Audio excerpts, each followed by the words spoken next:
becik. Wong ora duwe watak satriya kowe Werkudara. Kowe nyolong Lengatala sing nyolong dapurmu. Lho. Kowe nantang perkara karo kadangmu tuwa. Wah, ngendi papane wong neter Kadigdayan? Cobane kekuatanmu. Werkudara, Bratasena. Sabar ya nggih, sabar. Kurupati sabar. Mula wis bener lan wis bener lamun apa kang mbok tindakake mau entuk piwales saka putu-putuku Pandhawa. Rasa ngumyang. Butuhe Bendhaka Silengatala. Tak jaluk entuk apa ora? Wah, wong ora ndetata dugangi cangkemmu. Tobat. Nyuwun mangan punten. Dapurmu.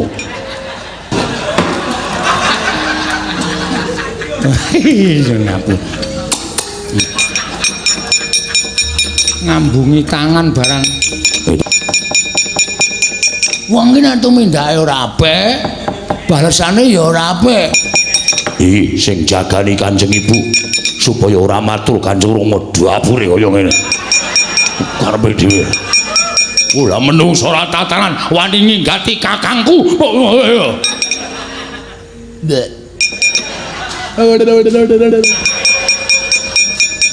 Wose tak jaluk. Wah, langka ana badange Bratasena. Dikira aku wedi karo kowe. Ayo jandon karo aku. Kaya biasa lilano tak ajari kakangku Kurupati. Wis aja padha regejegan. Aku kudu madeg dadi wong tuwa sing adil. Kurupati Pandhawa, Kurupati Dursasana lan sakurawane kabeh tinimbangane Gendhaga iki dadi rebutan. Isi Lengatala iki bakal tak bandhemke. Sapa sing dhisik iso ngoyak ya kuwi ingkang duweni Lengatala, Ngger.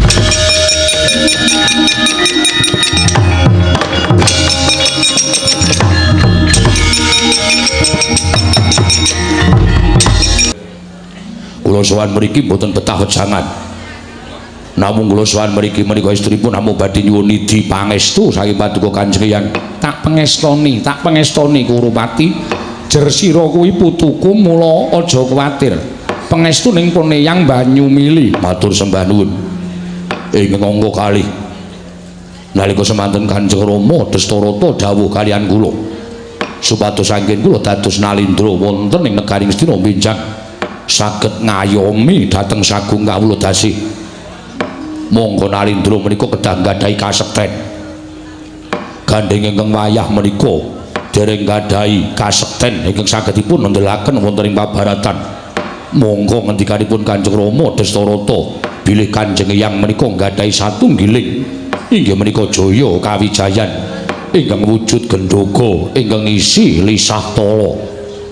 Mila sawanipun Kurupati wonten ing Pertapan Saptawarga wonten suka lilaning penggalih Paduka Kanjeng Hyang maringaken lisah tala menika dhateng ingkang wayahipun Kurupati badhe kula borehaken wonten ing badan sakujur sakmangke menawi kula lenggah dampar sampun boten badhe kacipuan menawi wonten payo-payo katempuh ing samirana menawi wonten parang muka ingkang mekaten kula nggadahi kasekten ingkang saged dipun ngendhelaken anggen kula dados nalindra wonten negaring Astina Kanjeng Hyang. Kusik dadi sowanmu mau nyuwun Lengatala. Nggih, kasinggihan mekaten. Kurupati Wonten dawuh.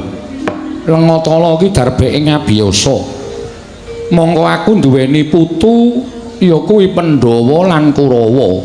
Kurawa cacahe 100, Pandhawa cacahe 5. Aku ora bakal mbanci ndemban siladan.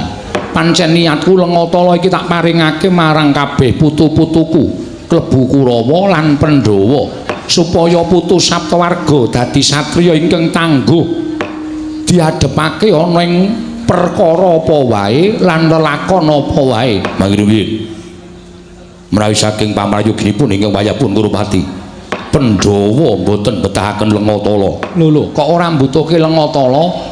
Sabab ingkang badhe dados nalindra menika kula dudu Pandhawa. Pandhawa slaminipun badhe mapan wonten ing Saptawarga. Tegesipun Pandhawa menika mboten manjalma dados wujuding satriya. Pandhawa namung dados tiyang karang pradisan mboten betahaken Lengatala. Upama kaya mengkono mestine aku kudu tetep tumindak adil. Adilipun wonten pundi? Putuku tak paringi kabeh ora mban cindhe mban siladan. Aja nganti tetel kabrahmananing abiyasa yen to Lengatala tak paringake marang Kurawa, tegese aku miwakake marang Pandhawa. Ora ana ingkang tak kuwalonake, ora ana ingkang tak kiwakake, kabeh tak tengenake. Pandhawa ya tak paringi, Kurawa ya tak paringi. Kurumati ya mung ngenteni mahyaning mangsa kala. Gandeng dina samengko Permadi karo Bratasena nedheng lunga saka Saptawarga. Yen sira arep njaluk Lengatala ngenteni tekane Permadi lan Bratasena. Yen Pandhawa jangkep 5, Kurawa ganep 100, Lengatala tak paringke putu-putuku kabeh. Wonten dawuh. Pripun? Menawi cara kula. Nuwun sewu lho, Nggih. Dipun peksa kemawon. Dipun peksa. Ingkang Eyang kedah maringaken Lengatala. Pandhawa menika nuwun sewu, uripe ning Saptawarga kok mbutuhke Lengatala niku ajeng kinapa? Ingkang betah Lengatala menika jengandika lan para sata Kurawa ingkang badhe lenggah negari Ngastina. Wong sing mapan ana ing negara menika dipun adepaken kathah-kathah perkawis. Menawi betahaken atos sing balung leting kulit inggih kanthi daya Lengatala menika saged kinarya jaga-jaga. Menawi sak wanci-wanci Ngastina menika kadatengan parang muka. Terus saniki nek Pandhawa terus butuh ya apa? Wong Werkudara ya gaweane ming nang sawah. Kok dadak Lengatala dienggo Werkudara Bratasena, Permadi gaweane nang alas. Menika tumrap kula mboten betahaken Lengatala. Nuwun sewu, Eyang. Dursasana piye? Kula kinten kok leres ngendikaning Paman Pate. Aja omong nek aku. Penemumu dhewe. Oh nggih, nuwun ngapunten Klentu. Piye Dursasana? Miturut pamanggih kula, Pandhawa menika mboten perlu Lengatala. Ingkang betah Lengatala menika para sata Kurawa. Mila dinten samangke Kanjeng Rama sampun paring dawuh. Bilih badhe dados nalindra menika Kakang Mas Kurupati lan mbok menawi mangke kula menika dados prajurit utawi Pangeran Pati teng negari Ngastina. Kula dados satriyaning praja ingkang wayah Dursasana ingkang betahaken Lengatala. Sedaya kadang-kadang Kurawa wayah-wayah panjenengan Kurawa menika betahaken Lengatala mboten kok lajeng dipun paringaken dhateng para Pandhawa. Niku mboten butuh Lengatala. Pandhawa niku butuhe ming caping karo arit. Samangsa-mangsa golek ramban nggo makani wedhus. Golek Kalanjaya nggo makani sapi niku gaweane Pandhawa. Pandhawa mboten bakal teng negara Ngastina. Pandhawa mapane teng Saptawarga. Mula ora mbutuhke Lengatala. Leres. Napa sing diaturke adi kula Dursasana, Hyang? Dinten sakmangke kepareng mboten kepareng Lengatala badhe kula suwun. Menawi jengandika Kanjeng Hyang mboten kepareng maringake, nyuwun pangapunten. Menapa kedah ingkang wayah ngrebut Lengatala menika kanthi sarana peksa Kanjeng Hyang. Kagat risang kapirangu rinanggul kinempit kambit.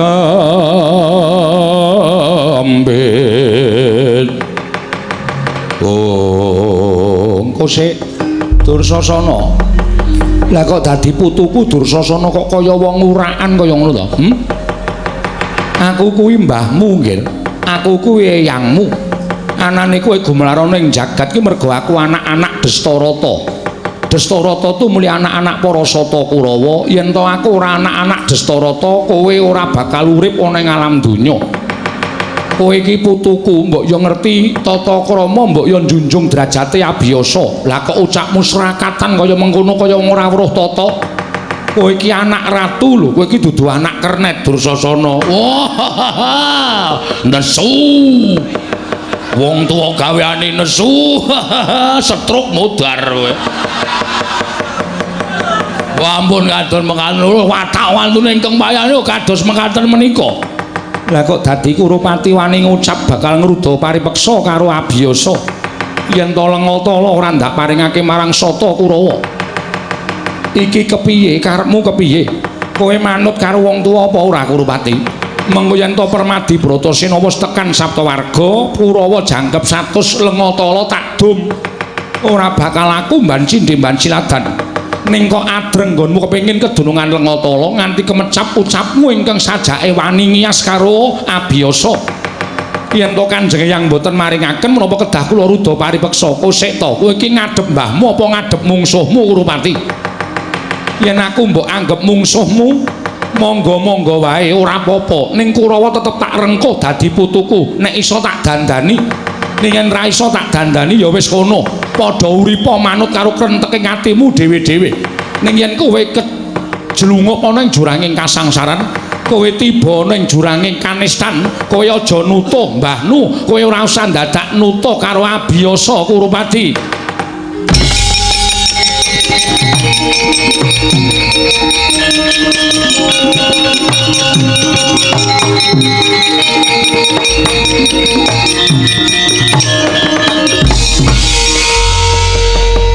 Wong tuwek kagang gunung tanpa guna. Pendak-pendak Kurawa tekan Saptawarga diwejam, pendak-pendak Kurawa tekan Saptawarga diwejam. Anggepe anake Dastarata wis gerang-gerang kaya ngene iki wong bodho lunga-lunga. Yen dipikir luwih bodho wong desa sing jeneng Saptawarga tinimbangane wong kraton kaya kula niki. Kula wis mangan ngelmu, kula wis mangan kawruh saka negara Ngastina. Sampeyan ora sakokean gunung tanpa guna, menehke Lengatala napa mboten? Lah rak tenan to. Oh, Kurupati, Kurupati. Lah kok dadi kowe kesasapan jiwane iblis. Kowe ning ngarepe mbahmu kowe malang kerik tanpa tata krama mongko dipresani cantrik semene akeh. Apa ora isin? Apa kowe ora wirang yen to dirasani para cantrik? Lah kok dadi putune abiyasa kang aran Kurawa kok kaya ngono cak-cakane. Kaya dudu putra Nalendra nanging kaya turasing maling kabeh iki kepiye Kurupati? Ora sakakean omong. Mbok wenehke Lengatala napa mboten? Nuwun sewu nggih. Lengatala dipun singetaken wonten ing ketunipun ingkang Eyang abiyasa. Menawi panjenengan saged ngrangsang ketunipun ingkang Eyang menika Lengatala ingkang mapan wonten ketunipun ingkang menika badhe dawah lan panjenengan badhe ngukup dhateng Lengatala. Oh, edane. Lenga kok dikake kethu ora teles kabeh. Kakang Mas monggo sak mangke panjenengan menawi mboten tumunten ngruda peksa kalian Kanjeng Eyang mboten badhe kasempatan pikantuk Lengatala. Ya. Lenga dipun paringaken menawa mboten Kurupati ora bakal tak wenehake yen Permadi karo Bratasena durung tekan kene. Panjenengan maringaken menawa mboten Kurupati ora bakal tak wenehake yen to Arjuna karo Bratasena durung tekan Saptawarga. Kowe aja ngeyel.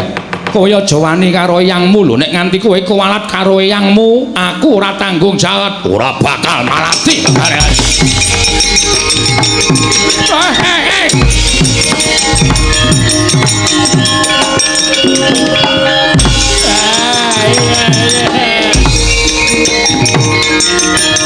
Oh, ngayal kowe.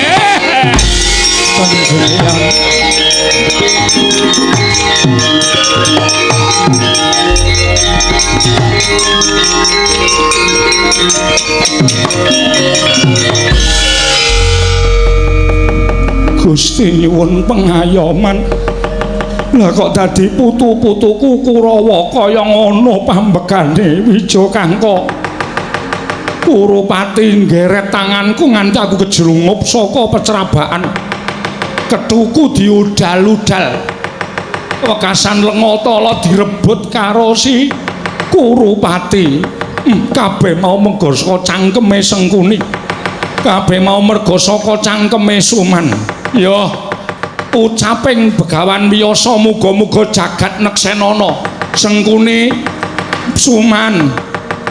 Ucaping abiyasa iki rungokno, sok patimu diuwek-uwek cangkemmu kowe Harya Suman.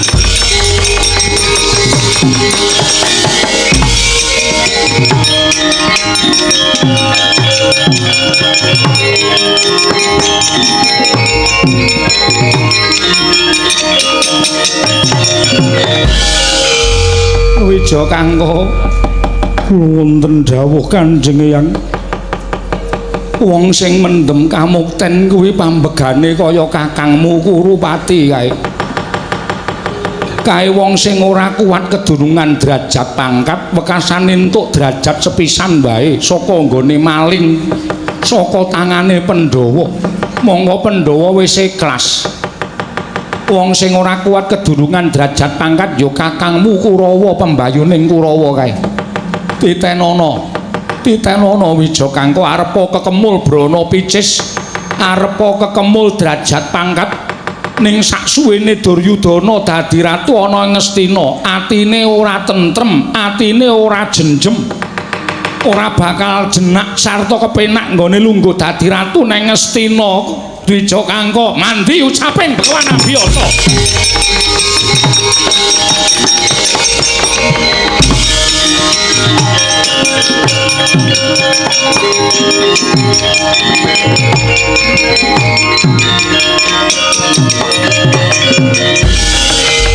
Pandhita kang kinarya wangsit pindha kombang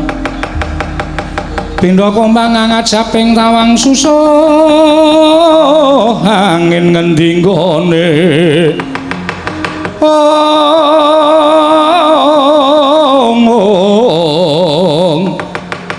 yang kali ingkang kang meksimi beruruke ngungkuli langit Lengatala direbut kakangmu Kurupati inggih. Monggo Permadi ora ana, Bratasena ora ana. Yen nganti ora mbok rebut bali Wijakangka, Anwurunga Kurawa bakal ngukup Lengatala ing mengkono Kurawa bakal madal sariring pusaka. Lajeng kepareng paduka Kanjeng Hyang kados pundi? Kula namung sendika ndederek. Inten Tangsen, kula wonten dawuh Hyang. Hyang kula wonten dawuh. Kowe isih cilik ning tak jaluk gawemu. Golek ana dulurmu tuwa Permadi karo Bratasena ya ngger. Inggih. Aja liwat ngalas mengko ndak kowe kepetemu kewan galak. Wong kowe isih cilik-cilik sanguwa pangan sing akeh, aja pati-pati bali yen rung ketemu karo dulurmu Permadi karo Bratasena. Yen wis ketemu jaken kundur marang Saptawarga mengko aku ingkang bakal paring dawuh karo putuku sakarone. Ngestaken dawuh Kanjeng Hyang. Ngestaken dawuh Kanjeng Hyang. Hyang kadang kula yayi pinten Tansen menika tasih alit. Menapa sampun pantes kedah mandhap saking Saptawarga? Ora ana pilihan liyane. Puntadewa kejaba mung pinten Tangsen. Ya muga-muga ora ana apa-apa nggone lumaku putuku sakarone niring Sambikala. Muga-muga tak surung daya donga pangestu ora ana alangan nggone goleki Permadi karo Bratasena. Kowe aja nang ndi-ndi, kowe ngancan ana mbahmu wae. Wong gerang kok kan cangkem. Ming dijaluk Lengatala dadak mejang. Anggepe Kurupati ki wong bodho, anggepe Kurupati ki wong bintu. Calon ratu kok diwejang, nggih mangke. Nggih. Calon ratu diwejang. Selagi calon dukuh diwejang sok angel kok. Calon ratu kok diwejang anggepe calon ratu niku apa wong bodho napa dos pundi? Wong tuwa niku biasane sok ngenten niku, kokean gunem. Kowe dadi wong sing apik, kowe dadi wong sing tentrem, kowe dadi wong sing ikhlas. Kudu tresna marang sak padha-padha. Ngomong niku gampang mawon, ning nglakoni angel. Wong jaman sakniki niku nuwun sewu lho, kedung jero iso dijajaki ning atine wong sapa sing ngerti. Tunggal sak kringkel bendina srawung ya mentala nyuduk saka mburi. Niku pirang-pirang. Lah nggih. Lah nggih. Lengatala wis iso diasta dening Kakang Mas Kurupati, calone ora tedas apa-apa. Oh, Kakang Mas, kula nyuwun sekedhik kangge. Aja kula usapke teng untu kula. Sebab apa? Niki ponoga. Keke Lengatala mesti kenceng malih. Niki napa iso nggo obat kuat Kakang Mas? Oh, durmo ganti. Udus. Ketaksisan kowe. Omongane sing celebung ora karo-karuan. Ning raos kula kaya terus suwe-suwe ora mentala. Lho, ora mentala bab napa nggih? kula nggeret astanipun Kanjeng Hyang ngantos dawah saking pelengganipun kula sawang jane ora mentala. Unta, nek mboten ngoten sampean ora entuk lisah tala. Nek mboten ngoten sampean ora kebagian lenga tala. Napa ya enten sewijining nalindra kok ora madal sairing pusaka lak memirangi dipun tegakaken mboten napa-napa. Kang Hyang dipun tegakaken menapa Kang Hyang menika penggalipun sabar, Kang Hyang menika penggalipun ikhlas. Nadyan digeret karo putune tiba niku mboten ajeng ngecap napa-napa, paling ming Gusti paring ana pangapura. Niku tok pun mboten sah digagas. Sampeyan sok mriko melih wis elah putuku cah bagus ngaten niku. Niku watake wong tuwa, tur dasare Eyang ngabiyasa ingkang Eyang menika pandhita buntas sing kawruh sithik paningalipun. Tur dasaripun pendhita ingkang sampun boten wonten tandingipun, sabaripun menika ngungkuli segara kidul. Nggih. Lajeng lisah tala dipun aturaken ingkang Rama. Mangke kados pundi kersanipun Kakang Adipati Dastarata panjenengan kantun nderek. Mangke tartemtu Kurawa dipun borehi mbaka setunggal ing mekaten Kurawa badhe dados satriya ingkang teguh timbul lair batosipun Rama Prabu Dastarata kula kasembadan nyangking gendhoga isi lisah tala Rama Prabu.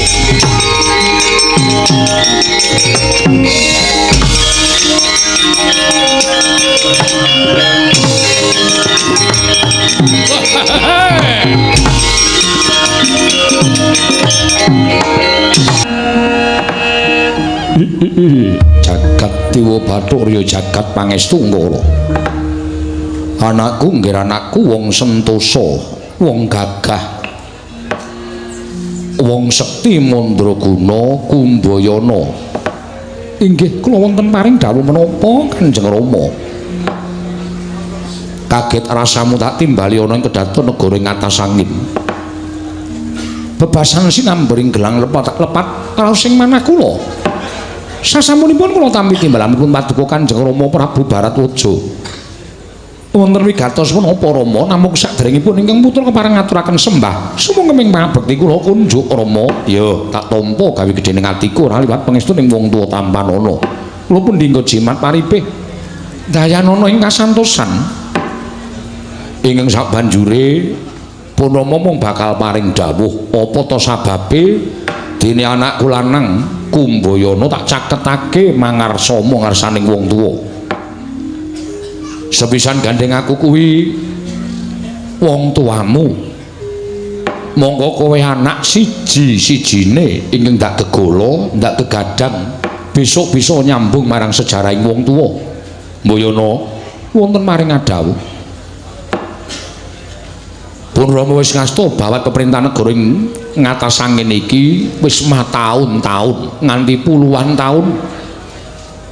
Ora ana ing gumanti keprabaning pun Rama lan isih dipercaya dening sagung para kawula dasih. Bayana nanging sepira ta kekuwataning menungsa ingkang suwe mesti bakal saya akeh umurku, ragaku wis saya kendho. Pamikirku wis ora kaya nalika aku isih muda mbiyen. Mula aja nganti negara ing ngatas angin kene padha tumpang suh peperintahane. Niating pun Rama pancen wis gembleng, niatku pancen wis manunggal. Kowe tak kandhani, pun Rama ora suwe meneh bakal lengser ke Prabon. Tegese pun Rama bakal lereh ke Prabon. Wis ora ngasta peperintah negara ing ngatas angin. Monggo ora ana ing ginala, ora ana ing ndak gadang-gadang ganti marang kelengganing pun Rama, kejaba amung sira anakku Kumbayana. Mula nggih gandeng tak pawas kowe kuwi wis dewasa, turta maneh anakku Kumbayana kuwi kasilungan kasekten luwih dasare siswaning Begawan Rama Bargawa. Sapa ta jagat iki bisa nandingi marang kridaning anakku lanang Kumbayana? Tak kira ora ana. Saka pangertening pun Rama yen to negara iki diasta dening anakku Kumbayana kan wurunga negara iki bakal saya tentrem, saya ayem, uripe kawula saya jenjem. Amarga mesti ora ana nalindra ingkang bakal wani ngrangsang baluwerti negara ing atas angin. kabeh padha lirip marang kasektene Kumbayana anakku. Mula sowan mundhak caketake iki ming kepengin tak tanting. Pun Rama wis ngandhakake apa wigatine, mula coba saiki gage matura. Sirat majaku isa nampa apa kang dadi peparinging pun Rama yen pancen sira isa nampa tegese anakku Kumbayana kuwi nywargake karo wong tuwa, nambahi umure wong tuwa. Apa kang dadi dawuhing wong tuwa mbok estokake ning yen to nganti anakku Kumbayana kuwi ora saguh gumanti marang keprabaning pun Rama isa nampa waton kanthi dasar-dasar ingkang klebu nalar lan ingkang klebu ana ing akal. Inggih. Nuwun pangapunten, sewu-sewu kalepatanipun ingkang putra tadah wadana. Ya piye? Kepareng kula munjatuna sapaduka Kanjeng Rama Prabu. Matura sing trewaca. Rama, nuwun pangapunten. Sepisan estunipun kula gumelar wonten ing jagat menika, kula menika mboten kepengin dados nalindra. Kula menika mboten kepengin dados nalindra. Ingkang kula angkah menika kula dados satriya ingkang boten wonten tandingipun wonten ing jagat menika. Mila kula menika tumuli suwita dhateng Begawan Rama Bargawa ing pangajap kula saged necep ngelmunipun Sang Pinandhita Ngulandara kala wau. Samangke saged kula kasirungan kasekten ingkang pinunjul ing apak-apak mbrojol ing akarep. Monggo gegayuhan kula menika dereng kalaksanan. Lah kok sik gegayuhanmu apa? Kula menika kepengin nganglang jagat pendak satriya badhe kula cobi kasektenipun, pendak satriya badhe kula tantang, kula todhi kasektenipun ngenen putra pun Kumbayana. Mboten lega raos ing manah kula menawi kula menika dereng ngasoraken para satriya sak jagat iki. Kok sik to saya tak takon karo kowe, maremmu nggo napa? Sawise sira kuwi iso ngasorake satriya ingkang dumunung ing jagat iki kabeh padha kalah karo anakku Kumbayana. Saiki aku tak takon karo kowe, mareme nggo napa? Coba upama kowe dadi satria ingkang tanpa pantanding ana ing jagat, maremmu nggo napa? Sisip sembire, kurang-kurang bejane, mung kesasapan watak umuk, sombong, kumalungkung.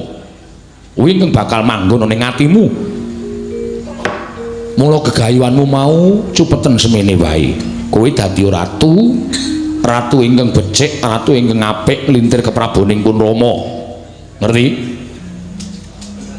Yen kowe kepengin dadi satra ingkang kondhang, upama kowe dadi nalindra ingkang sekti, nalindra ingkang digdaya, kuwi lumereke wanci gumanti ning taun sesuk wong padha bakal ngerti marang kasektening Kumbayana. Ora usah dadak kowe tok rewangi Ngulandara, njajah desa Milangkori, nantang saben satriya tok tantang perang supaya entuk pangalembana yen entuk Kumbayana kuwi satra ingkang digdaya dhewe sak jagat. Inggih. Wis mula dawuh pun Rama kuwi estokno cupeten semene wae. Kowe aja nganti meranggal karo karepaning pun Rama, estokno dawuh wong atuamu. Mergo yen to nganti aku iki ora lengser keprabon tumuli aku mengko nandhang gerah tan wurung aku tekaning pati durung iso nitipke negara iki marang sira. Wekasan ngatas angin kene padha bakal dadi rebutan, padha bakal dadi bentak sirah ingin padha kepengin ngasta bawat peperintah negara ing atas angin. Nyuwun pangapunten Rama, sewu-sewu kanapatan kula nyuwun kadah wadana. Ya piye? Menawi paduka Kanjeng Rama paring dawuh mekaten, manipaksa kula mboten saged mastuti dawuh paduka Kanjeng Rama. Tegesipun kula tetep badhe nyuwun pamit badhe kisah saking negari ngatas angin sawetawis. Mangke menawi sampun paripurna anggen kula mbuktekaken kasekten kula dhateng satriya sak jagat sedaya sami lirip kaliyan kula, tumunten kula badhe wangsul dhateng negari ngatas angin lan ngestokaken dawuhipun Kanjeng Rama. Lah terus pirang taun? Pirang taun? Wangenana wanci ingkang pinesti, tegese wenana wektu ingkang pesthi. Rama kula mbutuhaken setunggal warsa. Rama kula nyuwun wekdal kalih warsa. Kanjeng Rama kula nyuwun wekdal setunggal windu supados saged mituruti dhateng menawi dados panjangkanipun manah kula. Matura. Nggih.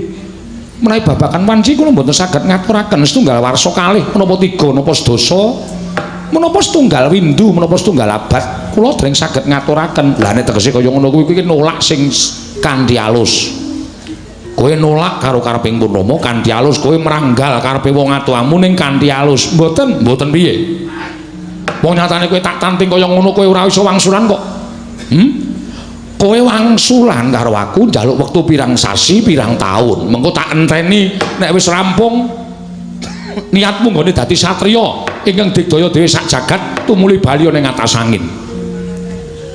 Diwangeni wektu iki supaya pun Rama ora banget-banget nggone ngantu-antu lawan kowe.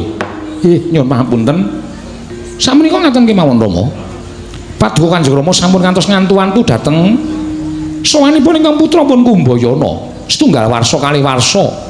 Menawi mangke sampun paripurna, kula tumuli wangsul dhateng negari ngatas angin. Mangke kula saged dados nalindra nanging menawi dereng kasembadan penjangka kula nyuwun pangapunten Rama. Panipaksa dinten sak mangke kula kepeksa mbadal dalihipun Kanjeng Rama Prabu Baratwaja ing atas angin Kanjeng Rama.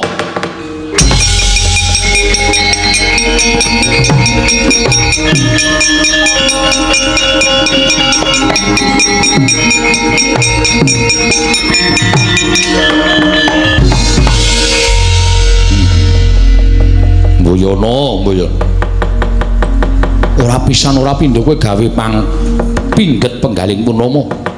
Ora pisan ora pindho kowe gawe tatumu penggaling Purnomo. Ping pira kowe tak dhawuhi mesti kowe badal marang dawing Purnomo. Kok kowe ora ngrumangsani lho, kowe iki tak anak-anake. Kowe tak gula wentah wit kuncung nganti gelem kowe jabang nganti claprang. Pamrihku apa? Pamrihku supaya aku kuwi duwe turas. Tegese negara ngatas angin kene ora kabes turun kelangan lacak. Nah dinemune pendak-pendak kowe tak dhawuhi kowe meranggal dawing Purnomo. Pendak-pendak kowe tak dhawuhi kowe mesti mbadal dawing Purnomo. Mbayana. Kumbayana wonten dawuh Rama. Mbaya sepisan iki turut ana kareping rawamu. Sepisan iki turut ana kekarepaning wong tuamu supaya aku ki dawa umurku. Supaya uripku kuwi ayem. Nggih, nyuwun pamunten Rama. Menawi kula kadhawan supados sak mangke dados nalindra kula dereng saged sabab kula tasih nggadahi gegayuhan. Inggih menika nganglang jagat. Kowe pancen menungso sing wegah nama wewarah nampik pitutur becik. Kowe wani karo wong gerang. Yen pancen kowe arep nganglang jagat, kala minggato aja bali yen perlu.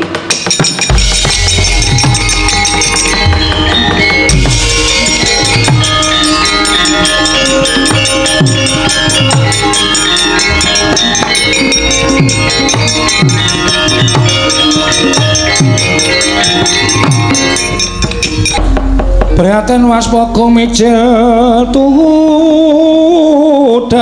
tanpa karya sengkang rinemekan Gusti kelung rinu sak sekarnya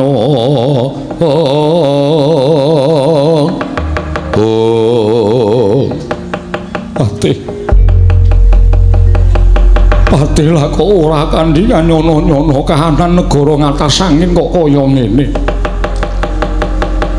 Anakku siji Kumbayana tak gadang-gadang bisa ngganti marang keprabonku lah kok tinemune bocah nek wis kesinungan kok wani karo wong tuwa nganti wani sekecap padha sekecap karo aku.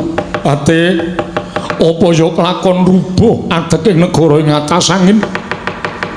Aku wis ora ana sing tak arep-arepate. Aku piye kaya ngene? Monggo sinuwun kula dheaken manjing salebeting kedaton sinuwun.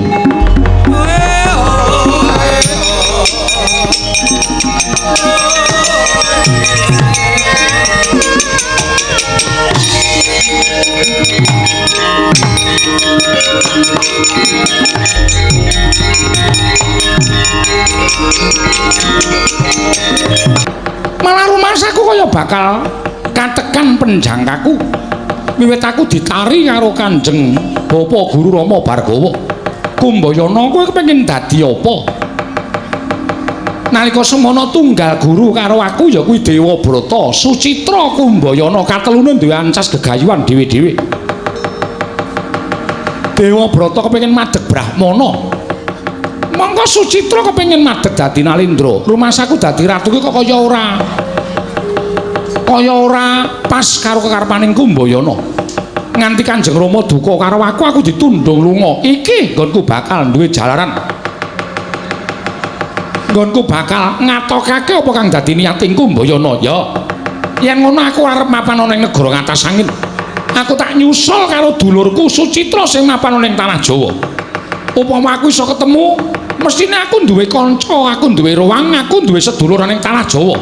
Nyuwun pangapunten Kanjeng Rama paripaksa ingkang putrapun Kumbayana badal dawuhipun Kanjeng Rama Bharatwaja.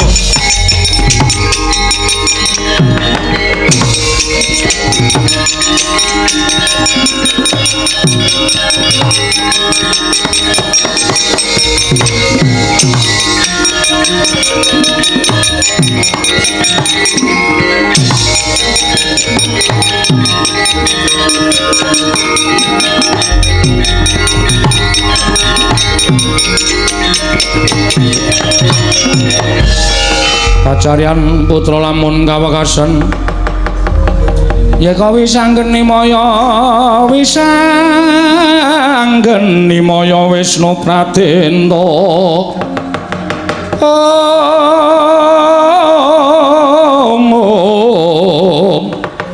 wisanggeni maya Wisnu Pratenta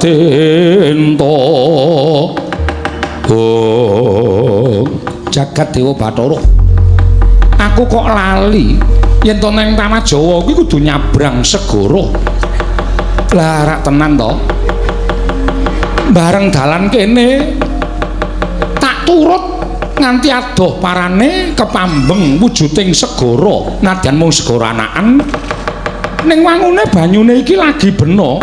Lah dalah jagat Dewa Bathara. Lanjur piye lek arep nyabrang segara iki? Mongko ora ana tukang satang, ora ana tukang prau sing nyabrangke. Aku ning tanah Jawa. Wah. Lah kaya apa bakal cabar gagar wigar penjangkaku nggonku bakal nganglang jagat. Ing atase mung nyabrang segara wae lah kok kangelan. Ya. Yen ngono aku tak ngucapake sumpah, mbok menawa sumpahku iki kapireng dening sapa wae. Aku tak ngucapake sumpah. Kumbayana bakal sumpah sapa wae ingkang iso nyabrangake aku saka ing gisik kene nganti tekan gisik Nuswa Jawa kono. Yen lanang bakal tak anggap sedulur Sinarawati, nanging yen wadon bakal tak dadekke tetimbang aku. Mandi sumpahing Sang Kumbayana.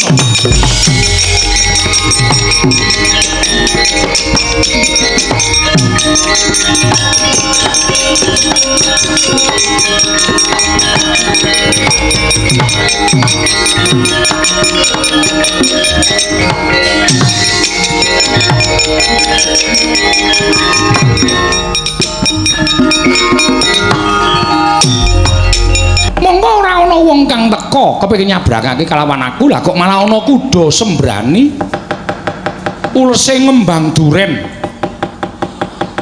ngeprok ning ngarep aku iki. Karepe piye karepe?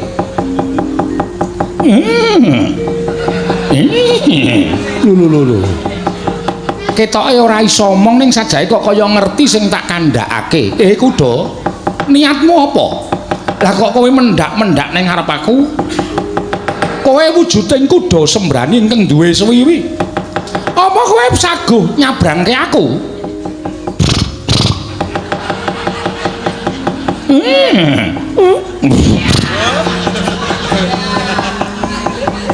Lho wangune kaya ngerti sing tak kandhakake iki.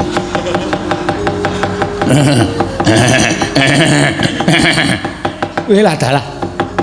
Lah kok malah saya nyaket. Lho.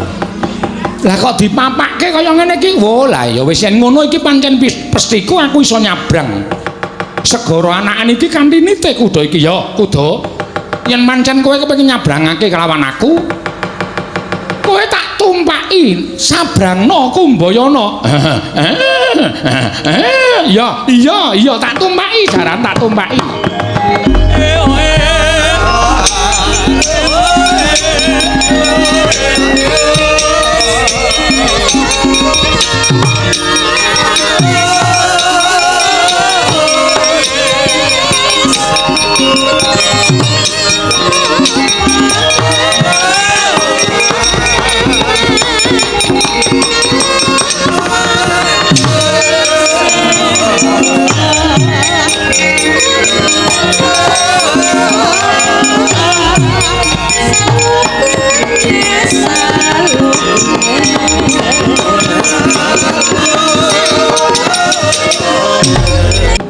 Dirgantara wujuding kuda sembrani Sang Kumbayana nalika semanten karaos sayah sigra ndepaplang astane wonten swiwining kuda satemah sare kepati jroning sare Sang Kumbayana nyumpena den ladosi widodari nenggih Bathari Wilutama nalika semanten adreng Sang Kumbayana nggih leladosan lan Sang Bathari Wilutama mila datan karaos jroning sare Kama Kurup metu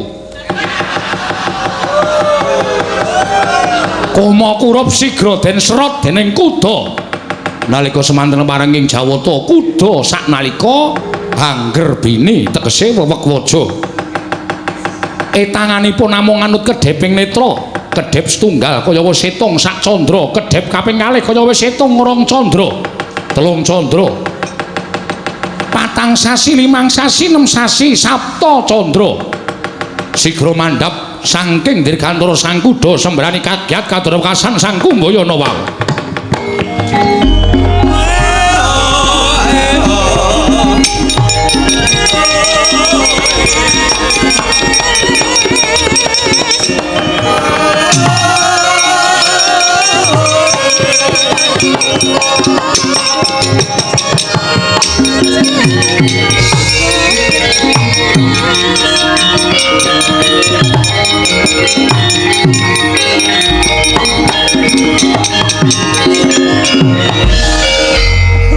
jagat Dewa Bathara ya jagat Pangestungkara lah kok jebul pitulungane Gusti kuwi werna-werna ya mung menungsane wae iso tanggap apa ora marang pitulunganing Gusti nyatane bareng aku ngetokake sumpah sing teko ning ngarep aku wujuding kuda sembrani ing iso nyabrangake aku saka gisiking negara ing atas angin nganti tekan gisiking musuh Jawa kene kuda aku matur nuwun ya dene kowe wis nyabrangake kelawan aku kowe njaluk apa kon njalukke suket ingkang ijo-ijo mengko bakal tak golekake dadi opahku kelawan kowe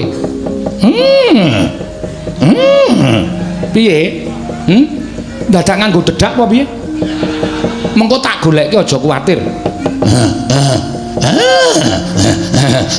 lho kowe iki ngopo kok nyaket-nyaket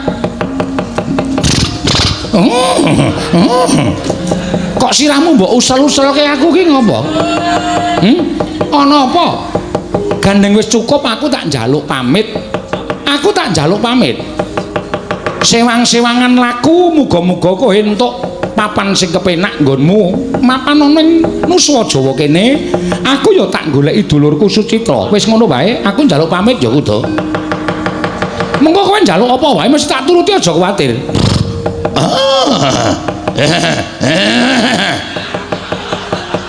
kok suwe-suwe dehem kaya menungsa ya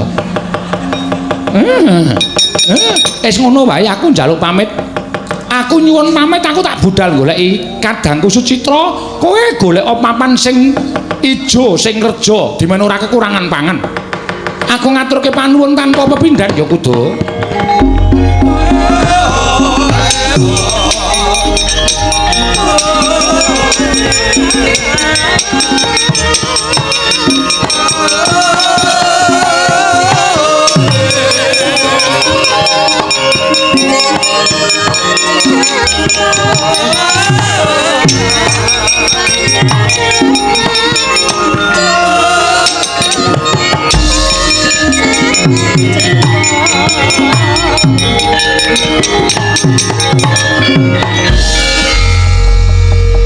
ora kowe kok ngetutke aku terus ki ngopo kowe iki goleke nggon dhewe aku tak goleki dulurku kowe kok ngetutke aku terus malah kadang kala kowe nyeneng pundakku semune kowe ora gelem tak tinggal lah ora tak tinggalke njur arep piye kok sik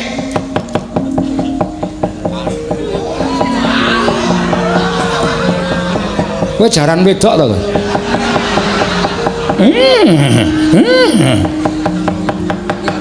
lah ya ora bakal kelakon dewa ora kaya ngono kuwi dewa mireng sumpahe Kumbayana sing tak sumpahke ya sapa sing iso nulungi aku yen lanang tak pek sedulur yen wadon tak pek bojone ya apa kelakon wong kowe iki jaran wedok kok kowe ngentutke aku ki njur aku tak dikon ngrabi kowe apa piye Ora bakal kelakon aku ngrabi karo kowe. Wong kowe iki sato kewan, aku menungso. Ora bakal kelakon, ora bakal lakon.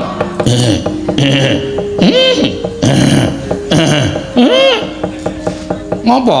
Lho kok malah deprok? Kowe iki ngopo kok malah deprok? Uda. Kowe ngopo kok malah deprok?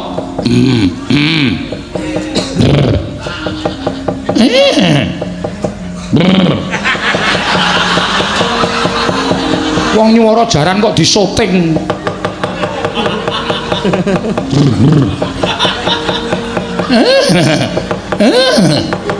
Kowe aja edan lho. Kowe aja gawe mangkel iku mbayana. Yen kowe sing ngetat-ngetutke aku kaya ngono kuwi kowe gawe gempung atiku. Apa rasa matur nuwunku karo kowe malah dadi rasa muntapku marang kowe. Kudu. Ayo semingkir. Semingkir. Gelem semingkir apa ora? Kowe gelem semingkir apa ora? Kowe aja netangi kamurkaningku mbayana. Nek kowe ora gelem semingkir kowe tak pateni. Kowe tak pateni, kowe tak amani curiganing Kumbayana nggon gulu, kowe mesti tekaning mati. Nek kowe njaluk tapek bojo tegese kowe ngising-isingke karo aku. Ora sudi aku ngrabi wujuding jaran, ora sudi aku ngrabi wujuding kuda, satu kewan kaya ngono. Kowe semingkir ora? Ora semingkir apa kelakon aku mentolo karo kowe kuda? Jojo muntap lir netap duka yayasinipe netra kocak ngundar andir.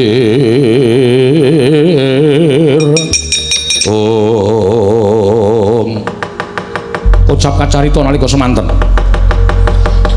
Sang Kumbayana gempung kalian kuda sigra rekatak ngunus curiga. Kuda den tamani curiga pejah icaling jaran wenteh Bathari Wilutama kagiat kadrawekasan Sang Kumbayana wau.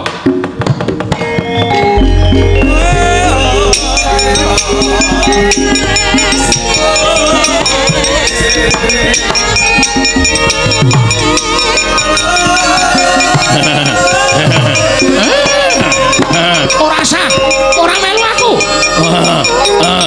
Wah, mati kowe.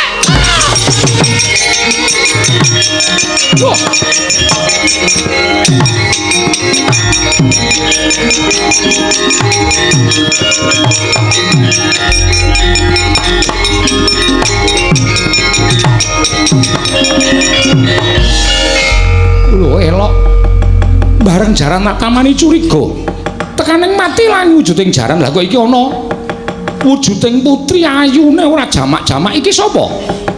Nuwun sewu Raden, yen panjenengan dangu kalian kula menika pun Bathari Wilutama. Lho Bathari inggih, yen Bathari tegese kowe kuwi Jawata utawa Widodari. Kasinggihan mekaten nalika semanten kula kadenangan kene lampah bedang kalian Bathara Wrahaspati wekasan kula dipun sotaken dening Wang Pikulun Jatimurti wujud kuda. Raden, tumunten samangke kula ingkang nyabrangaken sing ngandika Raden. Kosek to kosek, Bathari kok mblenduk wetenge kowe iki meteng. Batobat, nyuwun pangapunten menika ora turas panjenengan. Lho, kosek. Iki wah durus iki. Lah kok dadi kowe muni nek kuwi turas kuwi nalare piye? Tobat nalika panjenengan nitih kuda kala wau nyumpena kula ladosi. Satemako makurup dipun serot dening jaran kala wau tumunten. Menika wineh paduka ing mapan wonten padaraning kuda nanging samangke ugi mapan wonten padaranipun ing rayipun Wilutama. Panjenengan tiyang sepuhipun jejabang yang mapan wonten ing kandhutan kula menika Raden. Wah, lah trondolo iki. Lah wong meng ngimpi kok dadi tenanan ki cara ngendi? Monggo aku ki meng ngimpi kok dadi. Wah, lah nek cara ngono kuwi wis ora bener. Mboten menika putra panjenengan kosek. Nek kuwi anakku tegese kowe bojoku. Lah tobat to panyatanipun iki mekaten nyane panjenengan sampun nanem wineh wonten ing kandhutan kula inggih panjenengan iki kula ladosi. Lah nek ngono kuwi cetha ora apa-apa. Wis ora apa-apa. Nek ngaten panjenengan ngakoni dalem putra panjenengan tak akoni. Anakku kuwi, wong kowe bojoku kok. Inggih matur sembah nuwun. Tobat. Aden, piye? Kula kok kraos badhe nglairaken. Lho iki perkara apa meneh to iki? Rumangsaku kok tumpuk mat tumpo-tumpo. Lah kudune ra tak pethuk sikik to. Lah kok dadi urung-urung wis arep nglairake iki piye? Netanipun sampun kenceng-kenceng kados. Ayo tak goleke lendang. Tak sundang Wilutama, ayo tak sundang.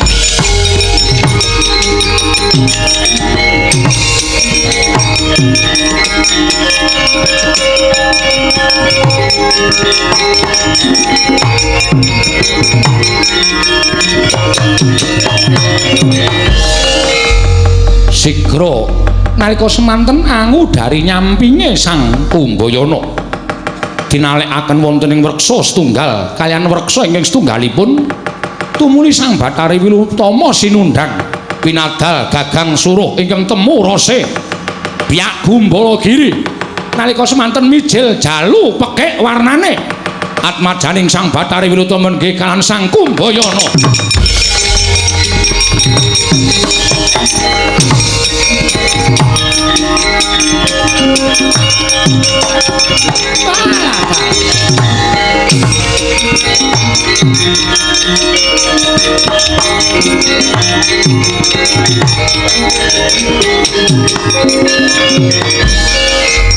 Lagi iki lho mengimpi kok anak-anake. Ning ora apa-apa lah bojoku ya ayu tenan. Wis ora apa-apa. Ning sesuk umur setahun terus piye ya? Inggih. Ngestaken dawuh Raden Matobat menika ingkang putra. Iya kuwi anakku. Menawi kepareng kula badhe titip pusaka nami. Arta jenenge sapa? Menawi dipun parengaken kula badhe titip pusaka nami, lare menika kaparing ana nami Bambang Haswasuta utama inggih Bambang Swatama. Bambang Swatama inggih Raden. Ya, aku nekseni Wilutama.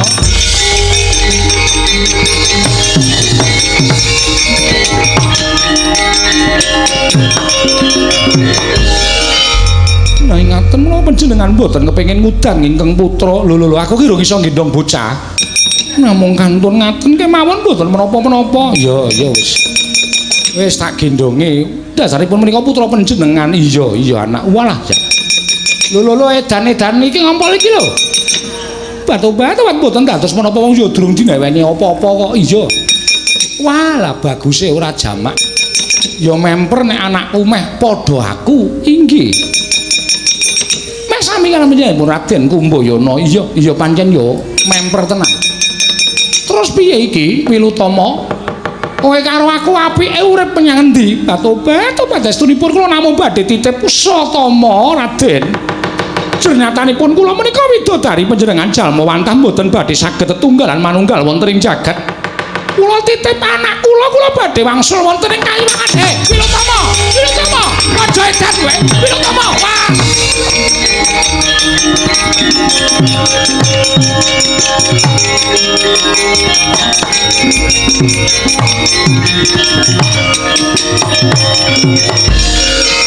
Wis rampung lewakonku.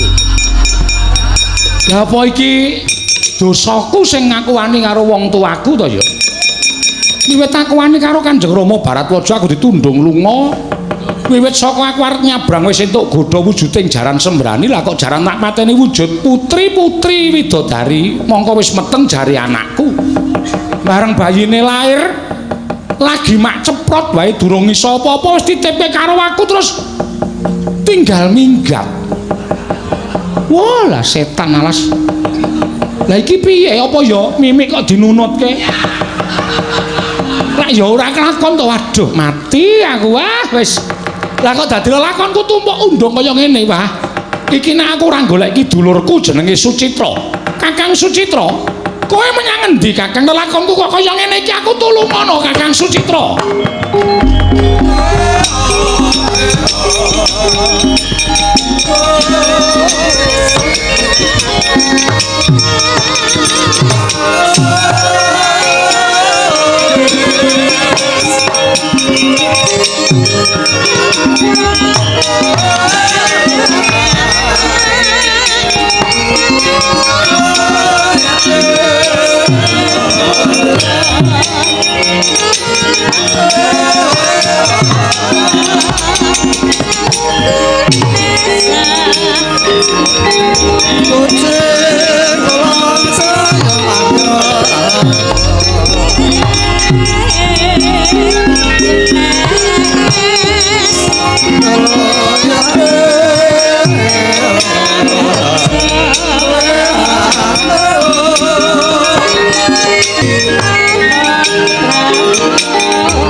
Kadangipun Kakang Yayi Gandamana wonten tibrani ngadhawuh menapa Koko Prabu sayekti apa kang wis kelakon ora susah mbok ketuni piye apa to sababe nganti dina samengko Yayi Gandamana ndak sawang isih katon suntrut guwayane mesti wae kelingan marang lelakon saka watak candalaning Patih Harya Suman ing wekasan gawe srana sira Yayi dikundurake ana ing Mandira Jajar dening Yayi Prabu Pandhu nalika semana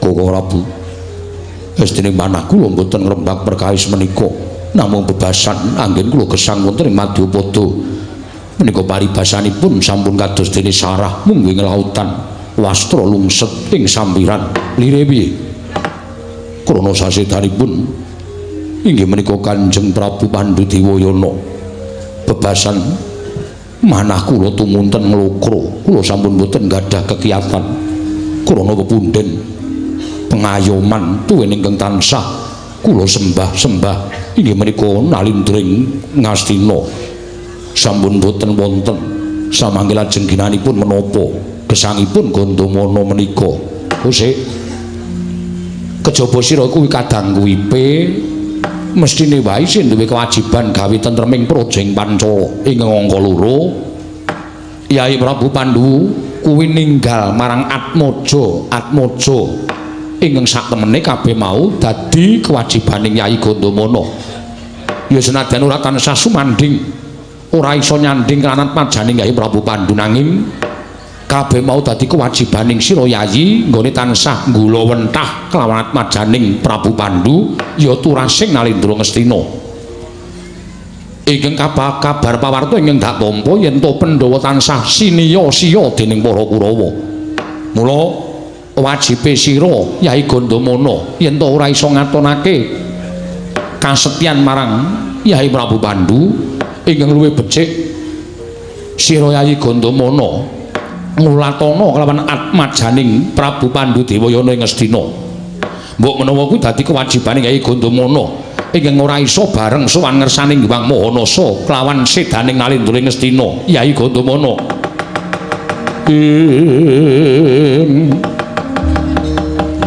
rekat lampahing rata tanpa antara prateng sukuning argeram kang tumingal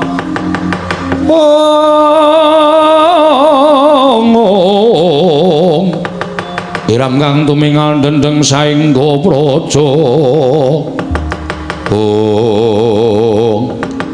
dereng antara dangu sampeyan Mbawacana kasarupraptanipun Bambang Kumbayana nalika semanten dupi Wiswana bilih ingkang Raka Tunggal Guru Raden Sucitra lenggah dampar ing Pancala sigra mlajar minggah wonten ing Datulaya nilar tata krami malangkerik ngersaning nalindra ing Pancala Prabu Drupada dadosaken kagiat Sang Gandamana miwah nalindra ing Pancala Prabu Drupada wau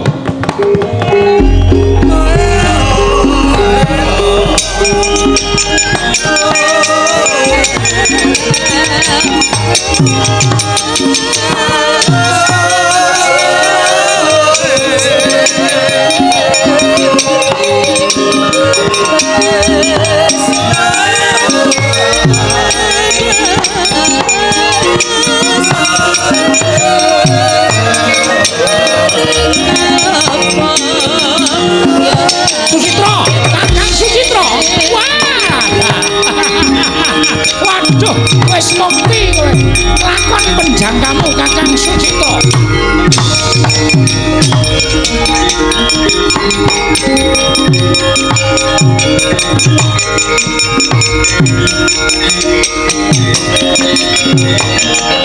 Nalindra mbek marwa sing sang Mangyat Kurda.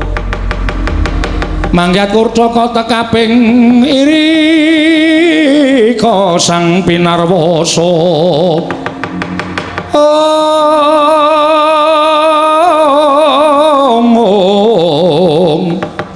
Irika Sang Pinarwasa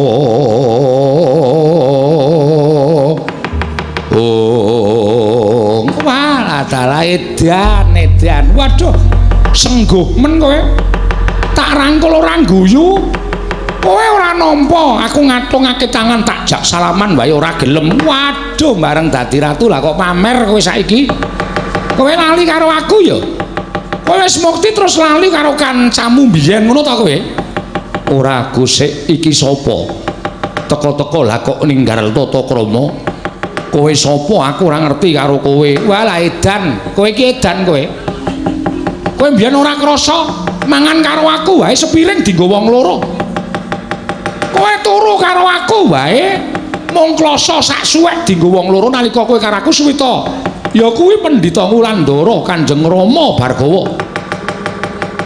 nalika semana kowe nyuwuni dipengestu kepengin ning tanah Jawa kepengin dadi ratu saiki kelakon dadi ratu bareng kowe dadi ratu kok karo aku lali wah edan kowe iki lek sombong men lho Sucitra kowe aja kaya ngono Kakang Sucitra ora kowe kuwi sapa aku Kumbayana kancamu sinau biyen Kumbayana kelingan to kowe ayo kelingan saiki oh iya kowe Kumbayana lah rak ngono waduh meh lungguh dampar duwe kawula duwe wadyabala pirang-pirang karo kancane biyen kok njur lali wah sengguh men kowe ora eling yen to derajat pangkat kuwi ming sampiran bondo donya kuwi ming lair tok sesakala mangsane kowe ora entuk wahyu ning ratu kowe mesti bangsal lengser keprabon mula dadi ratu kuwi aja sombong aja umuk karo kancane biyen kok njur lali sapenake dhewe aku Kumbayana aku mbiyen mesti ngalah karo kowe pendak-pendakku duwe pangan mesti tok jaluk pendak-pendakku duwe omben mesti tok jaluk tak wenehke mongko aku ora kagol-kagelan atiku tak wenehke kanthi ikhlas lah bareng saiki kowe ketemu karo aku kowe dadi ratu kok njur walah kumoh nek ndek kanca kaya ngono kuwi kosek to Kumbayana iya aku ngerti ento kowe Kumbayana ning cak-cakmu ora kaya ngono kuwi to aku wis dadi ratu ning negara Pancala mestine kowe kudu nganggo anut pernataning Praja Pancala kowe kudu nyembah karo Nalendring Pancala ora sak kepenakmu dhewe kaya ngono kuwi ora kok malang kerik ora duwe tata krama ora duwe unggah-ungguh kowe padha kaso ngasorake derajate wong Pancala kowe iki ngomong apa lah nek liyane Kumbayana kon laku dodok kon nyembah ora apa-apa lah nek aku ra ya beda to wong aku kancamu tunggal guru kok lah kok dadak kon laku dodok barang tok kon nyembah bareng lah ora sudi aku nyembah karo kowe wong kowe kancaku meguru mbiyen kok aku ora gelem nyembah karo kowe mula sing gedhe pangapuramu yen liyane ora apa-apa tok kon nyembah tok kon unggah-ungguh ora apa-apa nek yen aku nyuwun pangapura paripaksa aku ora iso manut karo sing dadi kareping Kakang Sucitra aku ya wis ngene iki Kumbayana ya wis ngene iki wis saiki aku tak melu kowe ya Sucitra aku tak melu kowe uripku ning kene ijen ora duwe kanca ora duwe sedulur mula aku tak melu kowe aku tak nginep nang kene sawetara wektu jangkeme ayo Kondomono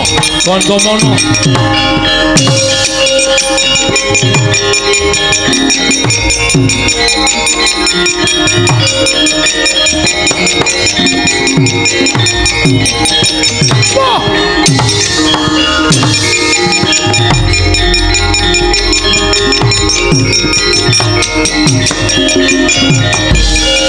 sapa wae kadange Taruna Nalendring Pancala kadange pine Raden Gandamana aku Kumbayana ya aku wis ngerti cak-cakamu ora ngerti tata krama kuwi ning kedaton pernatanmu sak penake dhewe kaya ora diunggah-ungguh yen kowe ngina karo wong Pancala ngina karo Ratu Pancala Gandamana sing ora trima bagus sisan gawe pancen niatku nantang satriya supaya kabeh iso tak kalahake ning kene tak coba kowe satriya Pancala kowe kadange ipe Kakang Sucitra kowe apa aku sing tekan ning pati jangkeme ayo wah mati kowe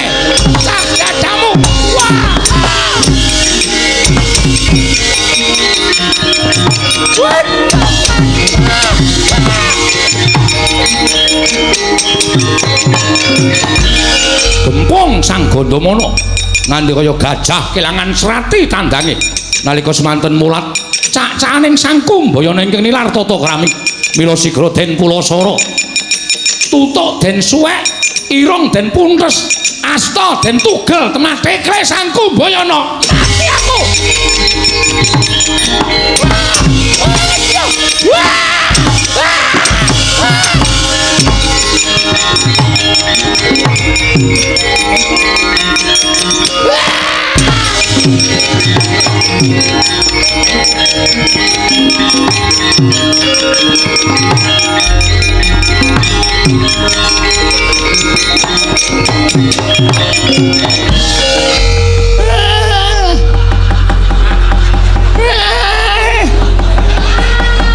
Gandamana.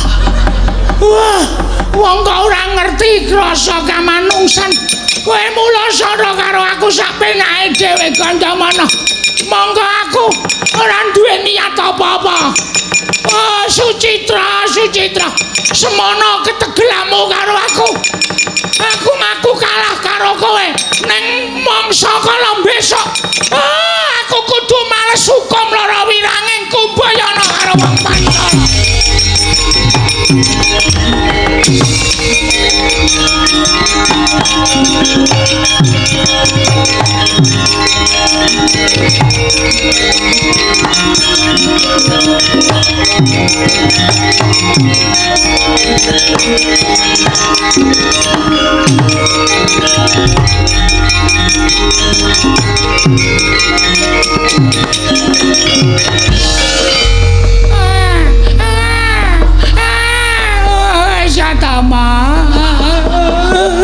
Kowe nek ngerti kahanane bapak mesti kowe ora trima Yatama.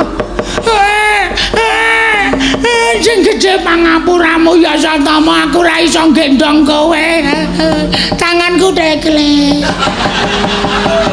Iki nek nggo gendong isih lara. Monggo ora ana sing ngegip. Yatama, malah kaya ngene kahanane bapak. Aku ngerti kowe ngeleh kok, Le. Aku ngerti kowe luwe ya, Le. Ayo tak jalok-jalokke. Bapakmu tak rewangi ngemes. Men kowe aja nganti kena apa-apa ya, Yatama. Ayo.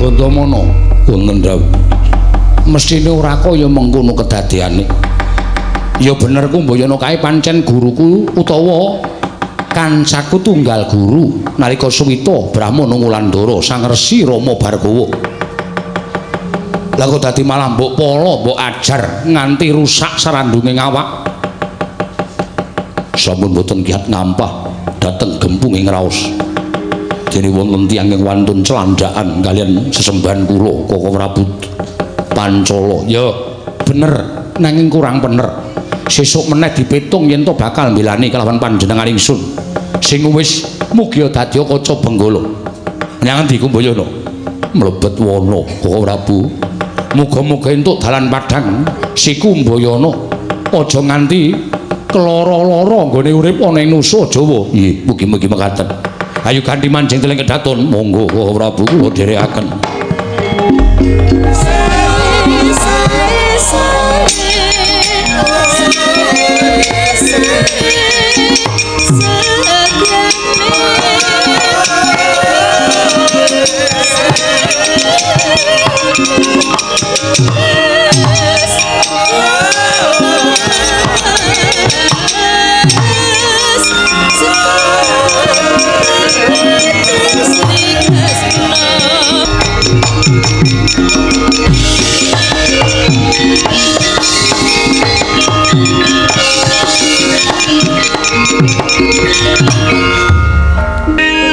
konang samsara tetan madang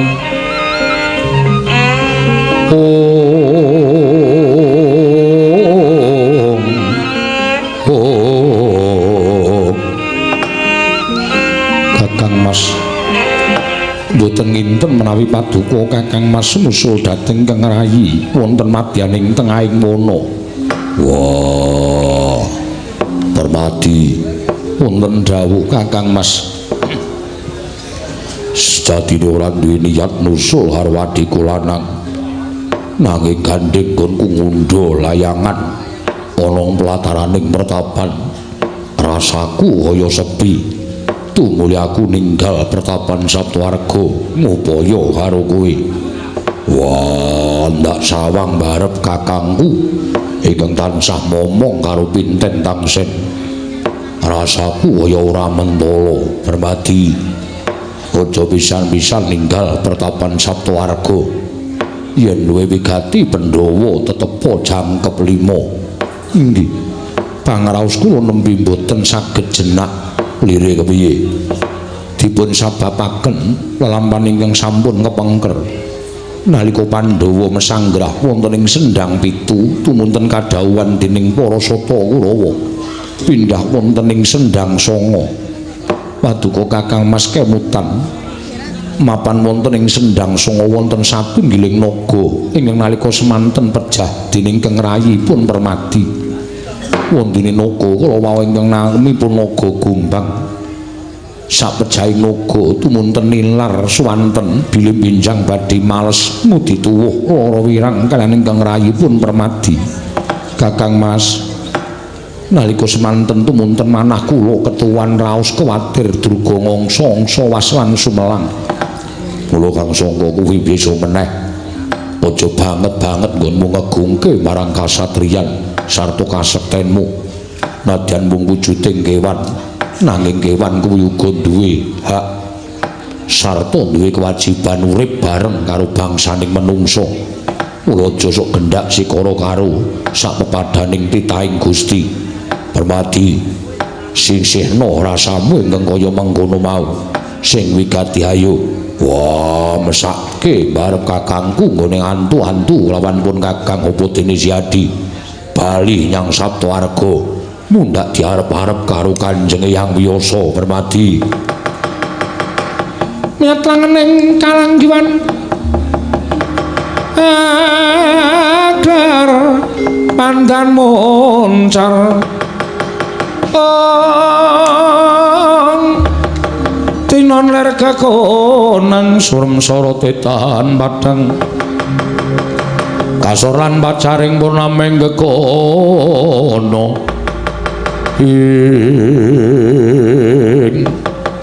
dereng ngantos jumangkah Sang Bratasena Sang Permadi dadak lampahing Kang Rayi nenggih Pinten Tangsen dipun mulat ing neraka kekalih ajele-jele saking katebian kagat kadrawkasan nenggih satriya kekalih permara remangos wamya ngambrenganang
Pramara remangos lamya ngambrengangan kati karunaning kaswase dosang gondo astrat maca lengleng lalu mangulati Pinten Tangsen. Wah, melayu nganti kaya ngono wujudmu. Adikku diadikku bocah bagus. Pinten Tangsen neneng apa? Ndara enten apa lah kok mlajar-mlajar. Nuwun sewu Kakang Mas. Kula nampi dawuh timbalanipun Kanjeng Hyang Wiyasa ing Saptawarga. Bilih Kakang Mas kekalih sumados sakmangke kadhawuhan kondur daya-daya kondur wonten ing pertapan Saptawarga.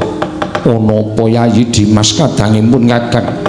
Teka sumengko kang dadi lakumu. Nalika semanten adengipun sak pejagong kalian Kakang Mas Pambayun. Inggih Kakang Mas Puntadewa. Dumadakan rawuhipun Kakang Mas Kurupati lan sak kurawanipun. Nalika semanten mula sara dhateng Kanjeng Hyang satemah angrebat Lengatala ing mapan wonten ing inggih menika kancing gelungipun Kanjeng Hyang Wiyasa Kakang Mas. Wah, Kurupati.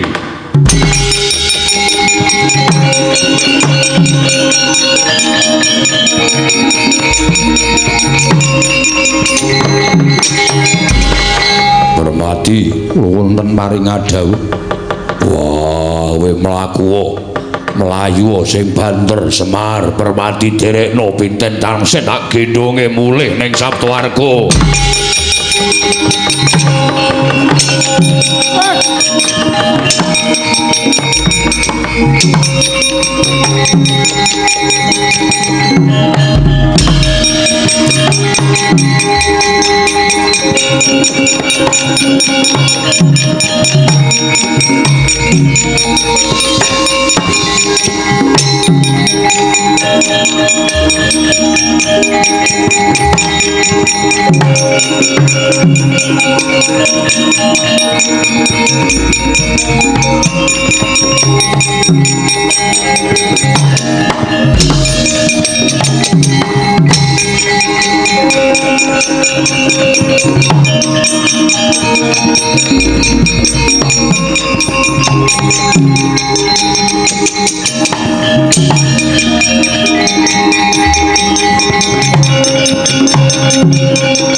Kunjangkan sing langit kelap-kelapaton lir kincanging risang mawe gandrung putuku ngger putuku Bratasena abiyasa kakekku Permati wonten maring dawuh Kanjeng Hyang mula ta mula ya ngger sesuk meneh nek lunga kuwi pamit dadi ora bingung mbah munggone ngupaya kelawan putuku sakarone kejaba saka kuwi kakangmu ya atine ayem pikire tentrem Pandhawa mlumpuk ning Saptawarga kuwi gawe tentrem marem penggaling wong tuamu.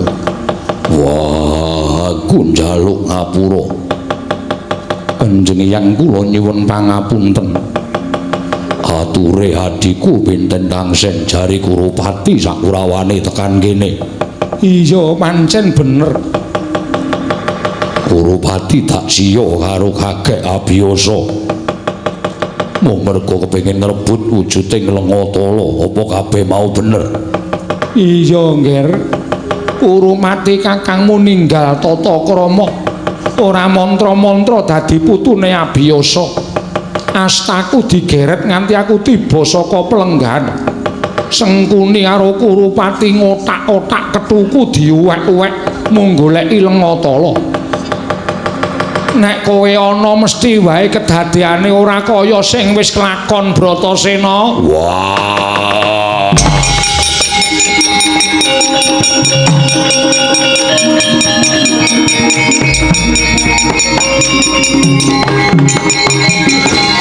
Lilanono dina iki aku tak barang ngamuk nang Ngastina. Kanjeng Hyang Lilanono kula nderekaken Kakang Mas Bratasena kosek ora prayoga ya. Yen to Pandhawa bakal barang ngamuk nang Ngastina, aku percaya marang kekuwataning Bratasena putuku cah bagus. ning dudu kuwi kareping Poneyang. Kowe kena sowan ning Ngastina nanging mung mligi kudu isa nggawa bali wujuding Lengatala. Wah, monggo wis diagawa dening Kurupati. Kudu nganggo cara ingkang rungsit lan rumpil aja nganti kawistara. Kakang Semar duwe igo apa? Piye Petruk? Pun nek kalih kula beres penembar. Mengke Pandhawa 5, Ndara Puntadewa, Ndara Bratasena, Ndara Permadi, Ndara Nekulasdewa sowan teng Ngastina. Ning ngangkah supaya Kurawa mboten wonten. Ngono Petruk nggih. Mengke nek Kurawa mboten wonten, Pandhawa gangsal menika sowan kersaning Sang Begawan Abiyasa. Nuwun sewu, Sang Begawan Abiyasa menika nuwun sewu kaya Jafar. Lho. Tegese piye tunanetra? Tegesipun mboten sumerep. Ning Dastarata kuwi ora nate pisah karo Gendari. Sing dadi mripate anak Dastarata kuwi Gendari bojone. Gong, engko tekan Ngastina kuwi langsung mepet Ndara Gendari. Siap. Mepet to? Heeh. Nek kurang mepet kowe omong ya tak pepet kene. Wong anggere kon mepet kok senenge Raja Majapahit. Pokoke pepet diweden-wedeni aja nganti paring pangandikan. Pokoke nek arep omong langsung tok atungi kepel apa? Engko tak atungane engko. Piye? Engko nek arep omong tak atungane kepel. Kudu. Lho. Ha apa? Wis pokoke manut aku engko. Engko anggere tak tungke ra. Terus merem Gendari engko. Ora sembrono lho, tenan iki serius. Ha mengko nek Ndara Dastarata kuwi ndangu sapa sing teka Gendari? Aku sing wangsulan. Kowe iso nyuwara wedok apa iso? Engko nek aku wangsulan atobat menika ingkang putrapun Kurupati. Engko Ndara Bratasena maju. Engko nek Ndara Dastarata paring dawuh, iki Kurupati, aku tak nyuwara Ndara Kurupati. Inggih Kanjeng Rama. Engko nek didangu iki sapa? Ndara Permadi maju, aku tak nyuwara Ndara Dursasana. Ya. Kula Rama. Wangun to, Gong. Persis e. Cangkemmu kuwi sapa, Tru? Cangkemmu kuwi kok salah. Engko nek Ndara Nekulasdewa maju, aku tak niru-niru Ndara Citraksi. Nek kula Kanjeng Rama. Oh, wis beres. Ngaten menemban kiri-kiri masuk mboten niku bertekel kula. Masuk, Petruk. Dados tak tuntang gendang-gendang. Petruk, iki ora wancine Gojek. Iki serius iki. Aku pun mepet Ndara Gendari. Wah, Petruk. Kaya-kaya penemumu klebu ing akal. Pono kawan Petruk. Yen to pancen mengkono Kanjeng Hyang kula kinten menika sampun satrepipun. Permadi, apa ora jeneng apus-apus karo wong tuwa? Wah, lha iki sing marai randat iki. Niki ngapusi ning supaya amrih becike. Nadyan amrih becik wong ngapusi kuwi dosa Petruk. Tak sanggane. Ming dosa ya. Cangkeme. Tak sanggane. Apa? Ning ngarepe piyayi kok ngomong bengok-bengok kaya ora diatur cocote. Niku ya dosa. Ngendika ngoten niku ya dosa.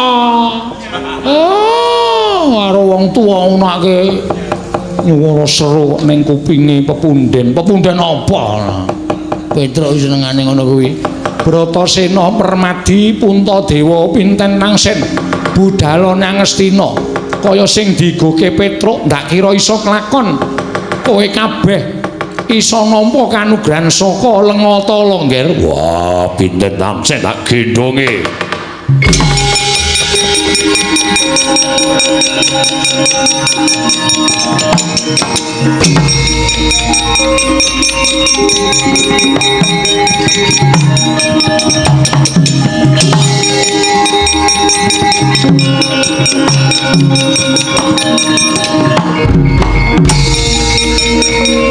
Ayo Kang, ya.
Tinetraning uga rapuh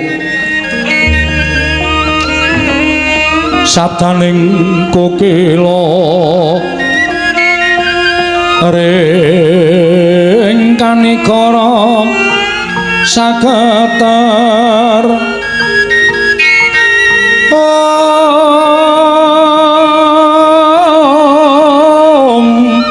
kene donga engkong lir wuwu sing pine panca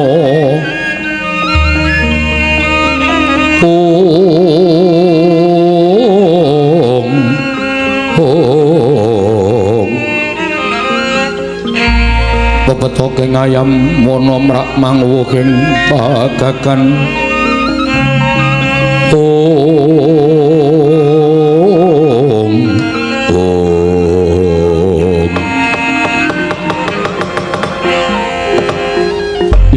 jagat Dewa Bathara jagat pangestu ngoro Urwadi kula wonten paring dawuh Rama astaning pun Rama mbok wenehi wujudan iki yen tak grayang kaya gendhaga jumbo kaliyan ngendikanipun Paduka Kanjeng Rama supados kula sowan Kanjeng Hyang Abiyasa nyuwun gendhaga isih lenga tala inggih lisah tala Rama menika ingkang minastan gendhaga ingkang isinipun lisah tala ingkang sakmangke dados sarana ingkang putra pun Urupati menika madal sairing pusaka kose kowe tak utus ning Saptawarga ingkang wigatine nyuwun lenga tala kelawan eyangmu Wiyasa mara coba saiki tak takoni kowe matura ingkang prasaja nggih nggonmu nyuwun lenga tala iki mau apa kanthi sarana bapeksa apa pancen eyangmu maringake kanthi ikhlas nyuwun mangapunten Kakang Adipati kula ingkang dados paseksenipun nyuwun sewu lisah tala menika kaparingaken dhateng ingkang putra pun Anggil Kurupati menika kanthi ikhlas lair lan batosipun mujudaken satunggiling tiyang sepuh ingkang saestu tresna dhateng wayahipun kula ingkang dados seksinipun malah ingkang putra pun Raden Dursasana ugi dados seksinipun anggenipun Sang Begawan Wiyasa maringaken pusaka lenga tala menika Kakang Adipati Dursasana wonten dawuh apa pancen bener ngono kang dadi ucape Patih Sengkuni oh iya Rama mboten lepat nyoto Kanjeng Hyang Wiyasa menika tresna dhateng sangganing para sata Kurawa ketitik lenga tala kaparingaken kanthi ikhlas lair batosipun Kanjeng Hyang Abiyasa ing Saptawarga mboten sarana dipun peksa lan mboten sarana dipun rebat yen to kabeh bener apa kang dadi ucaping Pati Sengkuni apa dene ature Kurupati lan Dursasana nggih miturut kabar ingkang wis ndak tampa miturut wewarta ingkang wis ditampa dening Ramamu ing Ngastina saya gedhe dayane Lengatala lamun sira kabeh para sata Kurawa lan anak-anakku aja nganti kelepetan ing dedusan aja nganti kelepetan ing dedusan mula sesuci lair lan batinmu jaranipun kados pundi saben Kurawa siji kudu sesuci tirta pitung jembangan Hermawar supaya sak mengko bisa ilang sukertamu kang mangkono yen ndak burehi wujuding Lengatala saya wimbuh kekuatan Lengatala ingkang tumanduk marang angganing anak-anakku para sata Kurawa cumangkah anggro sesumbar lindhu bumi konjeng kumaluduk kuntur ketup lumembak penyu kang kumambang dosang Wisnu Bathara kang anjok saking wiyadi lajeng kepareng paduka anggenipun para sata Kurawa putra paduka nglampahi siram Jamas Hermawar pitung jembangan aja nganti karonden wektu mara gage dina iki padha budhal supaya nyawisake apa ingkang dadi wigatine sarta mengko sakwise padha siram Jamas ngadhepa Ramamu siji mboko siji Kurawa 100 bakal tak borehi Lengatala nggih Kurupati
Kunjang gancing langit kelap-lapaton lirekin sanging risang mawe gandrung dari gendari gumarubuk iki apa Kurawa anak-anakmu wis rampung nggone padha siram Jamas ndari tobat iki mila mekaten Kakang Adipati menika para sata Kurawa sampun rampung dipun siram Jamas lha dalah endi Kurupati Ih kula Kanjeng Rama sampun paripurna anggen kula nglampahi siram Jamas jagat Dewa Bathara Suman Sengkuni kula wonten dawuh Kakang Adipati Dursasana ya wis ana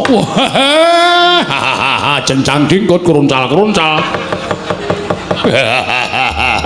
wonten dawuh Rama wah ladal gawe marem atiku syukur yen to Kurawa kabeh padha samapta ing gati sawiga ing diri Kurupati maju kene tak borehi aja nganti kedisikan para Pandhawa Kurupati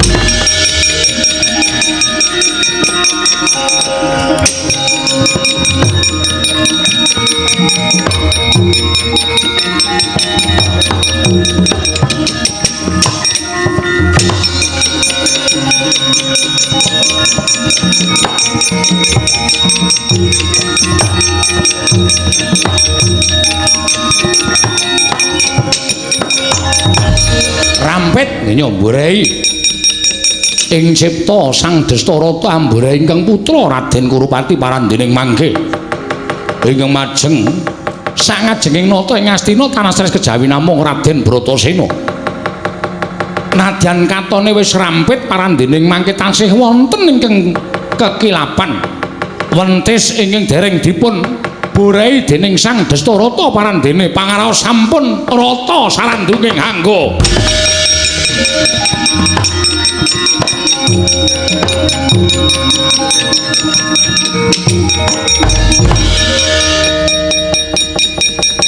Kurupati wis tak burai.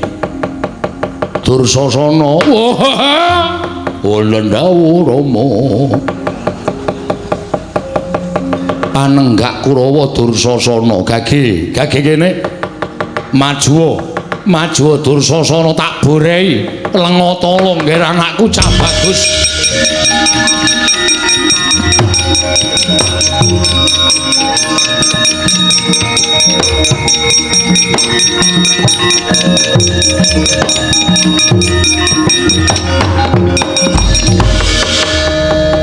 Ing batos sambura ingkang putra Sang Dursasana parandening mangke ingkang den burai nenggih pambayuning Pandhawa Prak Raden Puntadewa Raden sarandunging hangga.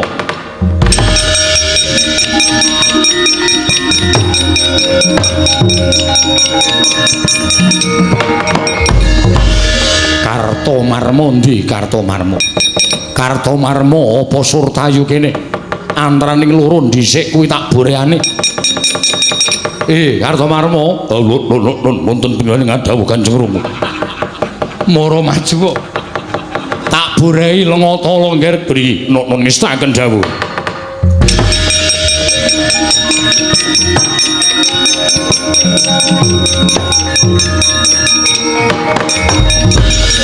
Rampit Sang Kartomarma den burai parandening mangke jatosipun ingkang den burai Sang Permati. Kurawa wis akeh sing padha tak burai, lenga tala isih katon akeh. Lah anakku si kembar Citraksa Citraksi. Wonten dawuh Kanjeng Rama. Maju kene nggir. Citraksa Citraksi mara tak burai lenga tala.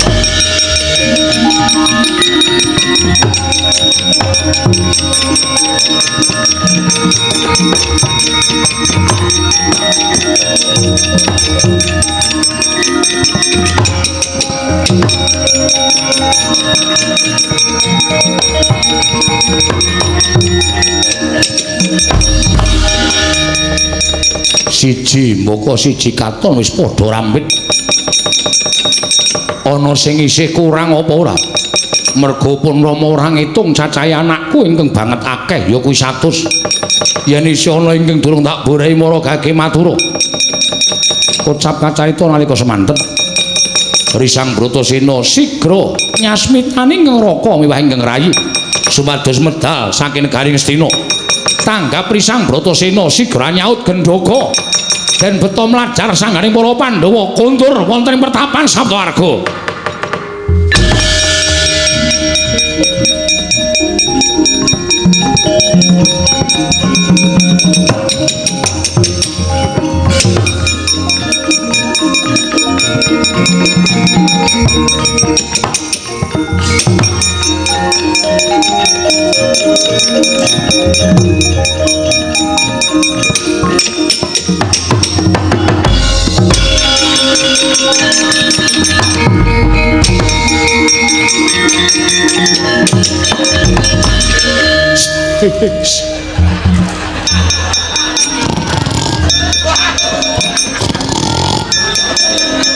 Micek ora.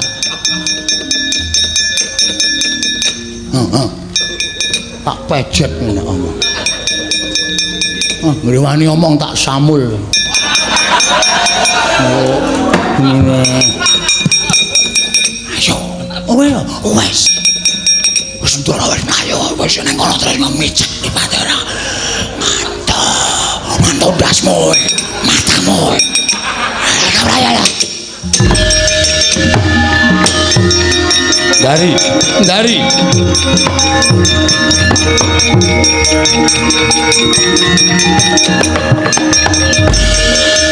Dari. Wonten maring ada kok. Kemersek ana wong nyuwara ora seru iki sapa? Batopen maning Kang Adipati. Sawa kalamatan Diagung Mangaksami. Ingkang paduka Bodhahi Lengatala menika kala wau mboten ingkang putra Kurawa. Lho, kok sik. Lah jaremu kowe mau ngandhakake nek sing sowan mau Kurawa, Batopen, ingkang nyuwanten menika kala wau Petra, ingkang sowan menika para Pandhawa. Wah, mati aku piye iki? Dari kok goblok menawa. Nyuwun pangapunten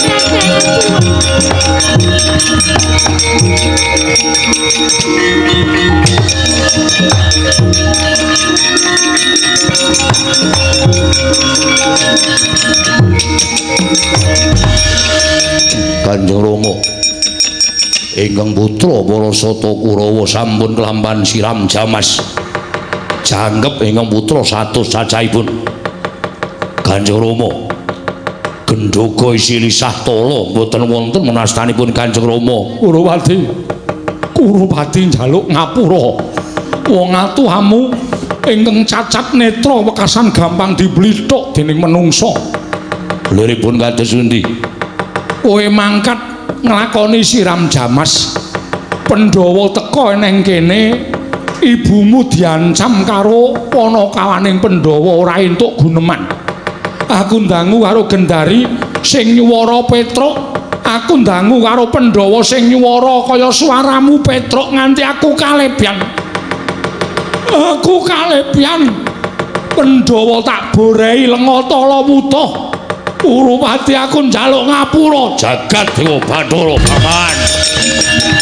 Ripun. Sabar.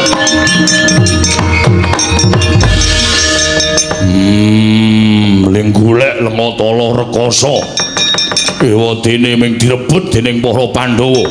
Kula ora nrimakake kula. Aja kuwatir. Iki lho.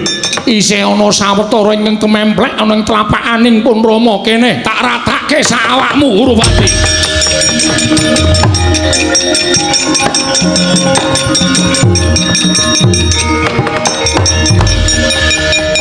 Sisaning lisah ingkang tasih wonten tlapakaning Sang Destarata binurehaken wonten ing angganing Sang Kurupati. Parandening mangke tasih wonten ingkang kliwatan inggih menika pupu ingkang sisih kiwa.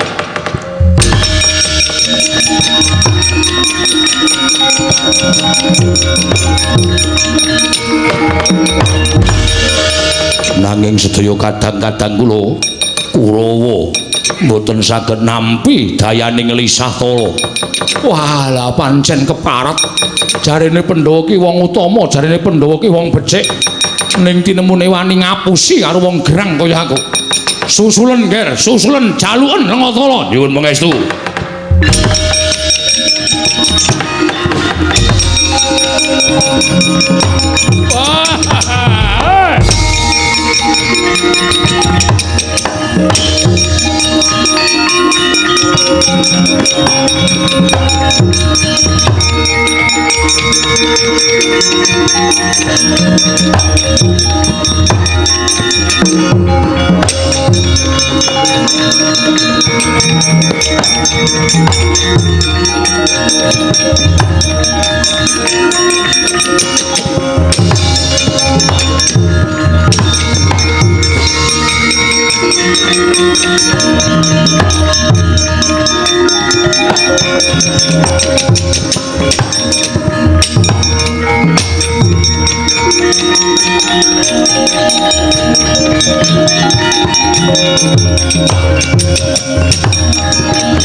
yata laruta saking kutha yen amutusa sang Sri wong licik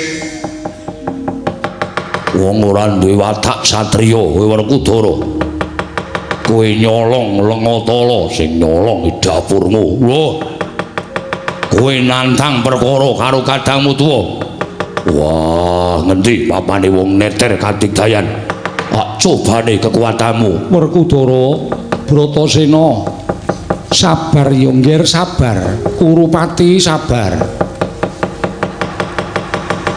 wong ki yen tumindake ora becik mesti undu-unduane ya sarwa ora apik wong yen tandurane apik undu-unduane ya sarwa migunani contone ya kaya sing mbok lakoni Kurupati kowe ngrebut Lengatala sarana kowe nganti gawe sengsarane yangmu ing Saptawarga mula wis bener lan wis bener lamun apa kang mbok tindakake mau entuk piwales saka putu-putuku Pandhawa rasa ngumyang butuhe Gendhoga isi Lengatala tak jaluk entuk apa ora wah wong ora ndetata dugangi cangkemmu tobat nyuwun mangunten dapurmu kowe ngopo e kowe ngopo aduh ngapu ngambungi tangan barang itu minggat nggih wis dibantu sing minggat-minggatke wong ki nek tumindake ora apik balesane ya ora apik iki sing jagani Kanjeng Ibu supaya ora matur Kanjeng Rama dapure kaya ngene karepe dhewe ora menungso ora tatanan wani nginggati kakangku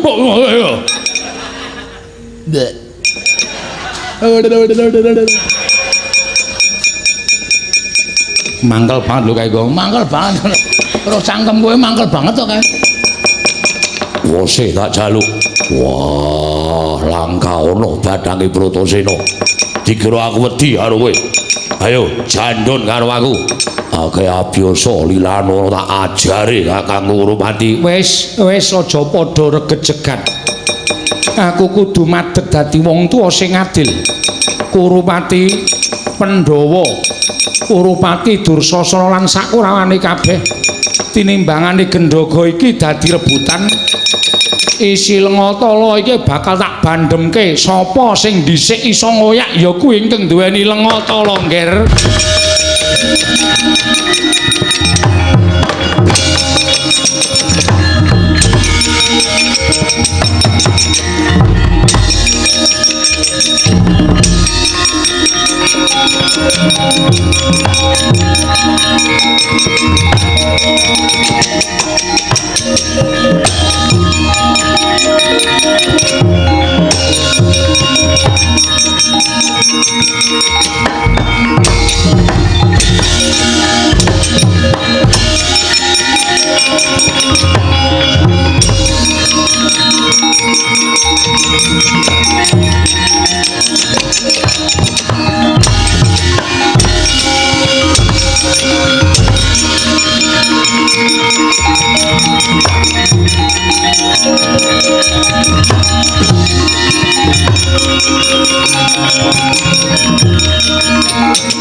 sami mlajar ngupaya ngoyak lampahe Lengatala mulat Harya Suman nalika semanten weruh lamun Lengatala wonten ingkang dawah wonten ing jambraing petrabaan Saptawarga dinggo gulung patih sengkuni Lengatala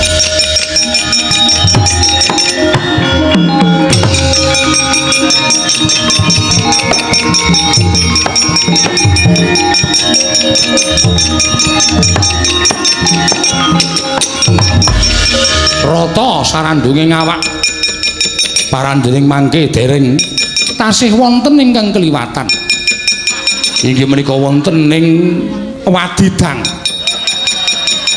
ewadene para penonton dereng dong menapa tegesipun Wadidang inggih menika wonten ing Medi Cantaka Parandening mangke dereng wonten ingkang pono babakan Medi Cantaka. Wonten angganing Patih Sengkuni ingkang dereng kelepetan Lengatala inggih menika mapan wonten ing Silit.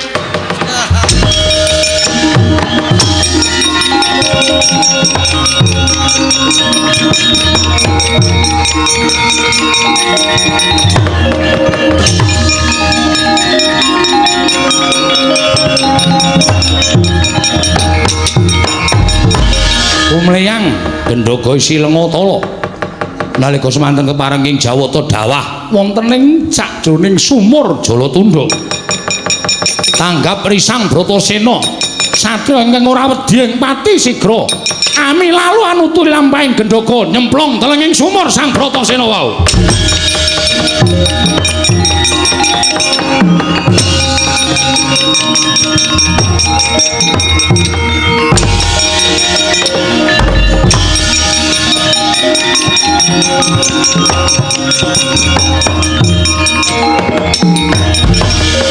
Nyemplung telenging sumur sang Bratasena nututi lampahing Gendhaga isi Lengatala kacarita kocap ujaring para pujangga timbuling risang Bratasena lamun wonten lelampahan bondan sabab paksa jandu.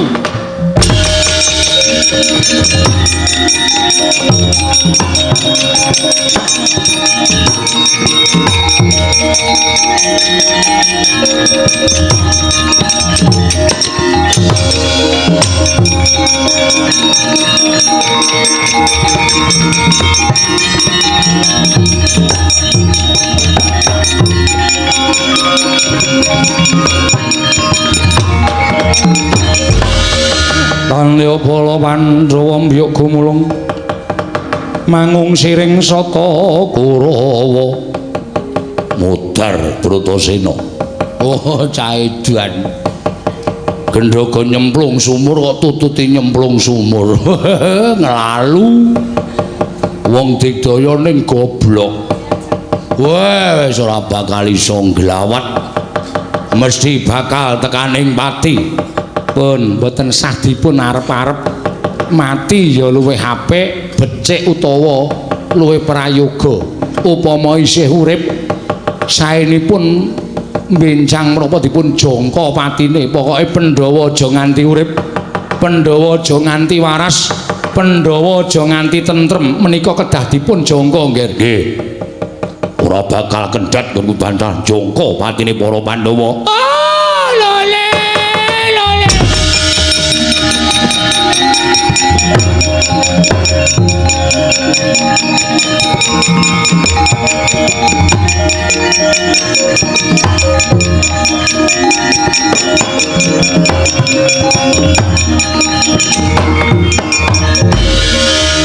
Iki apa meneh iki? Ana wong kere kok ngadep piyayi-piyayi. Kula nuwun sewu, Den. Kula nyuwun paring-paring, Den. Paring-paring apa? Kula menika mbeta anak kula ingkang luwe lan mboten menika dipun tilar mbokipun. Kula nyuwun pangapunten anak kula luwe, kula nyuwun sekedhik tedha tuwin toya supados anak kula menika wareg. Nuwun sewu panjenengan menika priyayi-priyayi saking pundi? Iki putra Ngastina, putra Nalindra, anak Mas Kurupati, anak Mas Dursasana, aku Patih Ngastina, Patih Sengkuni. Kowe sapa? Nami kula pun Kumbayana. Kumbayana inggih kula saking negari Ngatasangit. Lah kok sami mapan wonten telenging wana? Sami angok-angok wonten telenging sumur menika wonten menapa?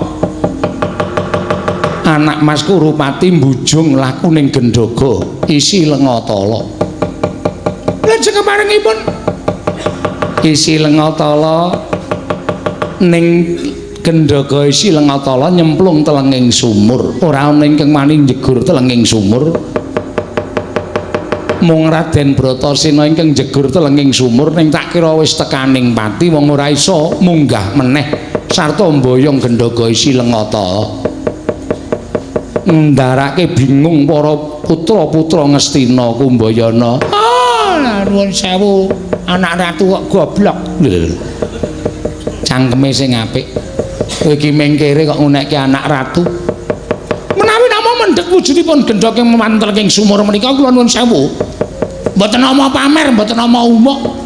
Kula saged. Aja mung kandhek ana ing pangucap nang kababaro dadi pakarti. Kula saged. Namung mangke menawi gendhok menika saged minggah lan saged kula beta wonten ing daratan mboten kenging sedaya menika handarbeni wujuding gendhok Lengatala. Menika dados darbekipun Kumbayana.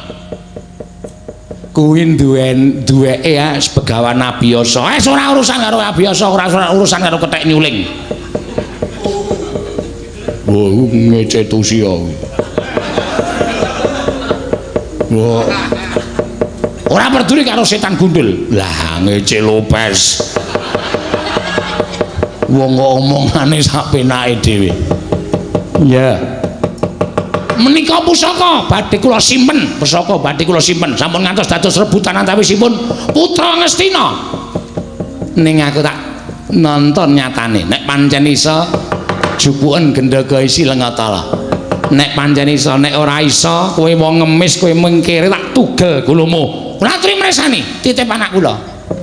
Ora sudi. Patih kok kon bopong anak kere. Kula glethekke wonten mriki. Pun dijagani. Apa dikira Kumbayana ki wong loro saudon telu saurupan. Mang tonton, gendhaga kula pendhet mawi suket dom-doman ingkang kula tuntumaken wonten mlebeting sumur menika.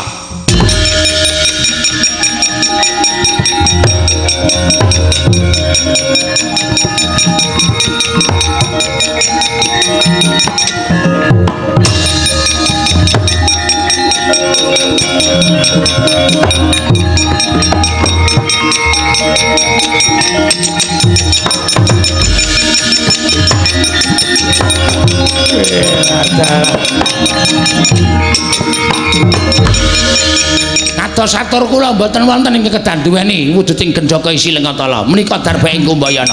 Ora kena nggo rebutan. Ora kena kanggo ponto-ponco bakah. Nggih, menika wong ora baen-baen. Wong ora loro saudon telu saurupan. Menapa sampun samis wonten pitados kaliyan kekiyatanipun Kumbayana. Paman, wonten dawuh diaturke Kanjeng Rama digoleki derajat pangkat kasektene men iso didum karo para Sata Kurawa. Ayo Kumbayana, kowe tak aturke Ratu Ngastina men entuk derajat pangkat men entuk papan sing murwat karo kasektenmu Kumbayana.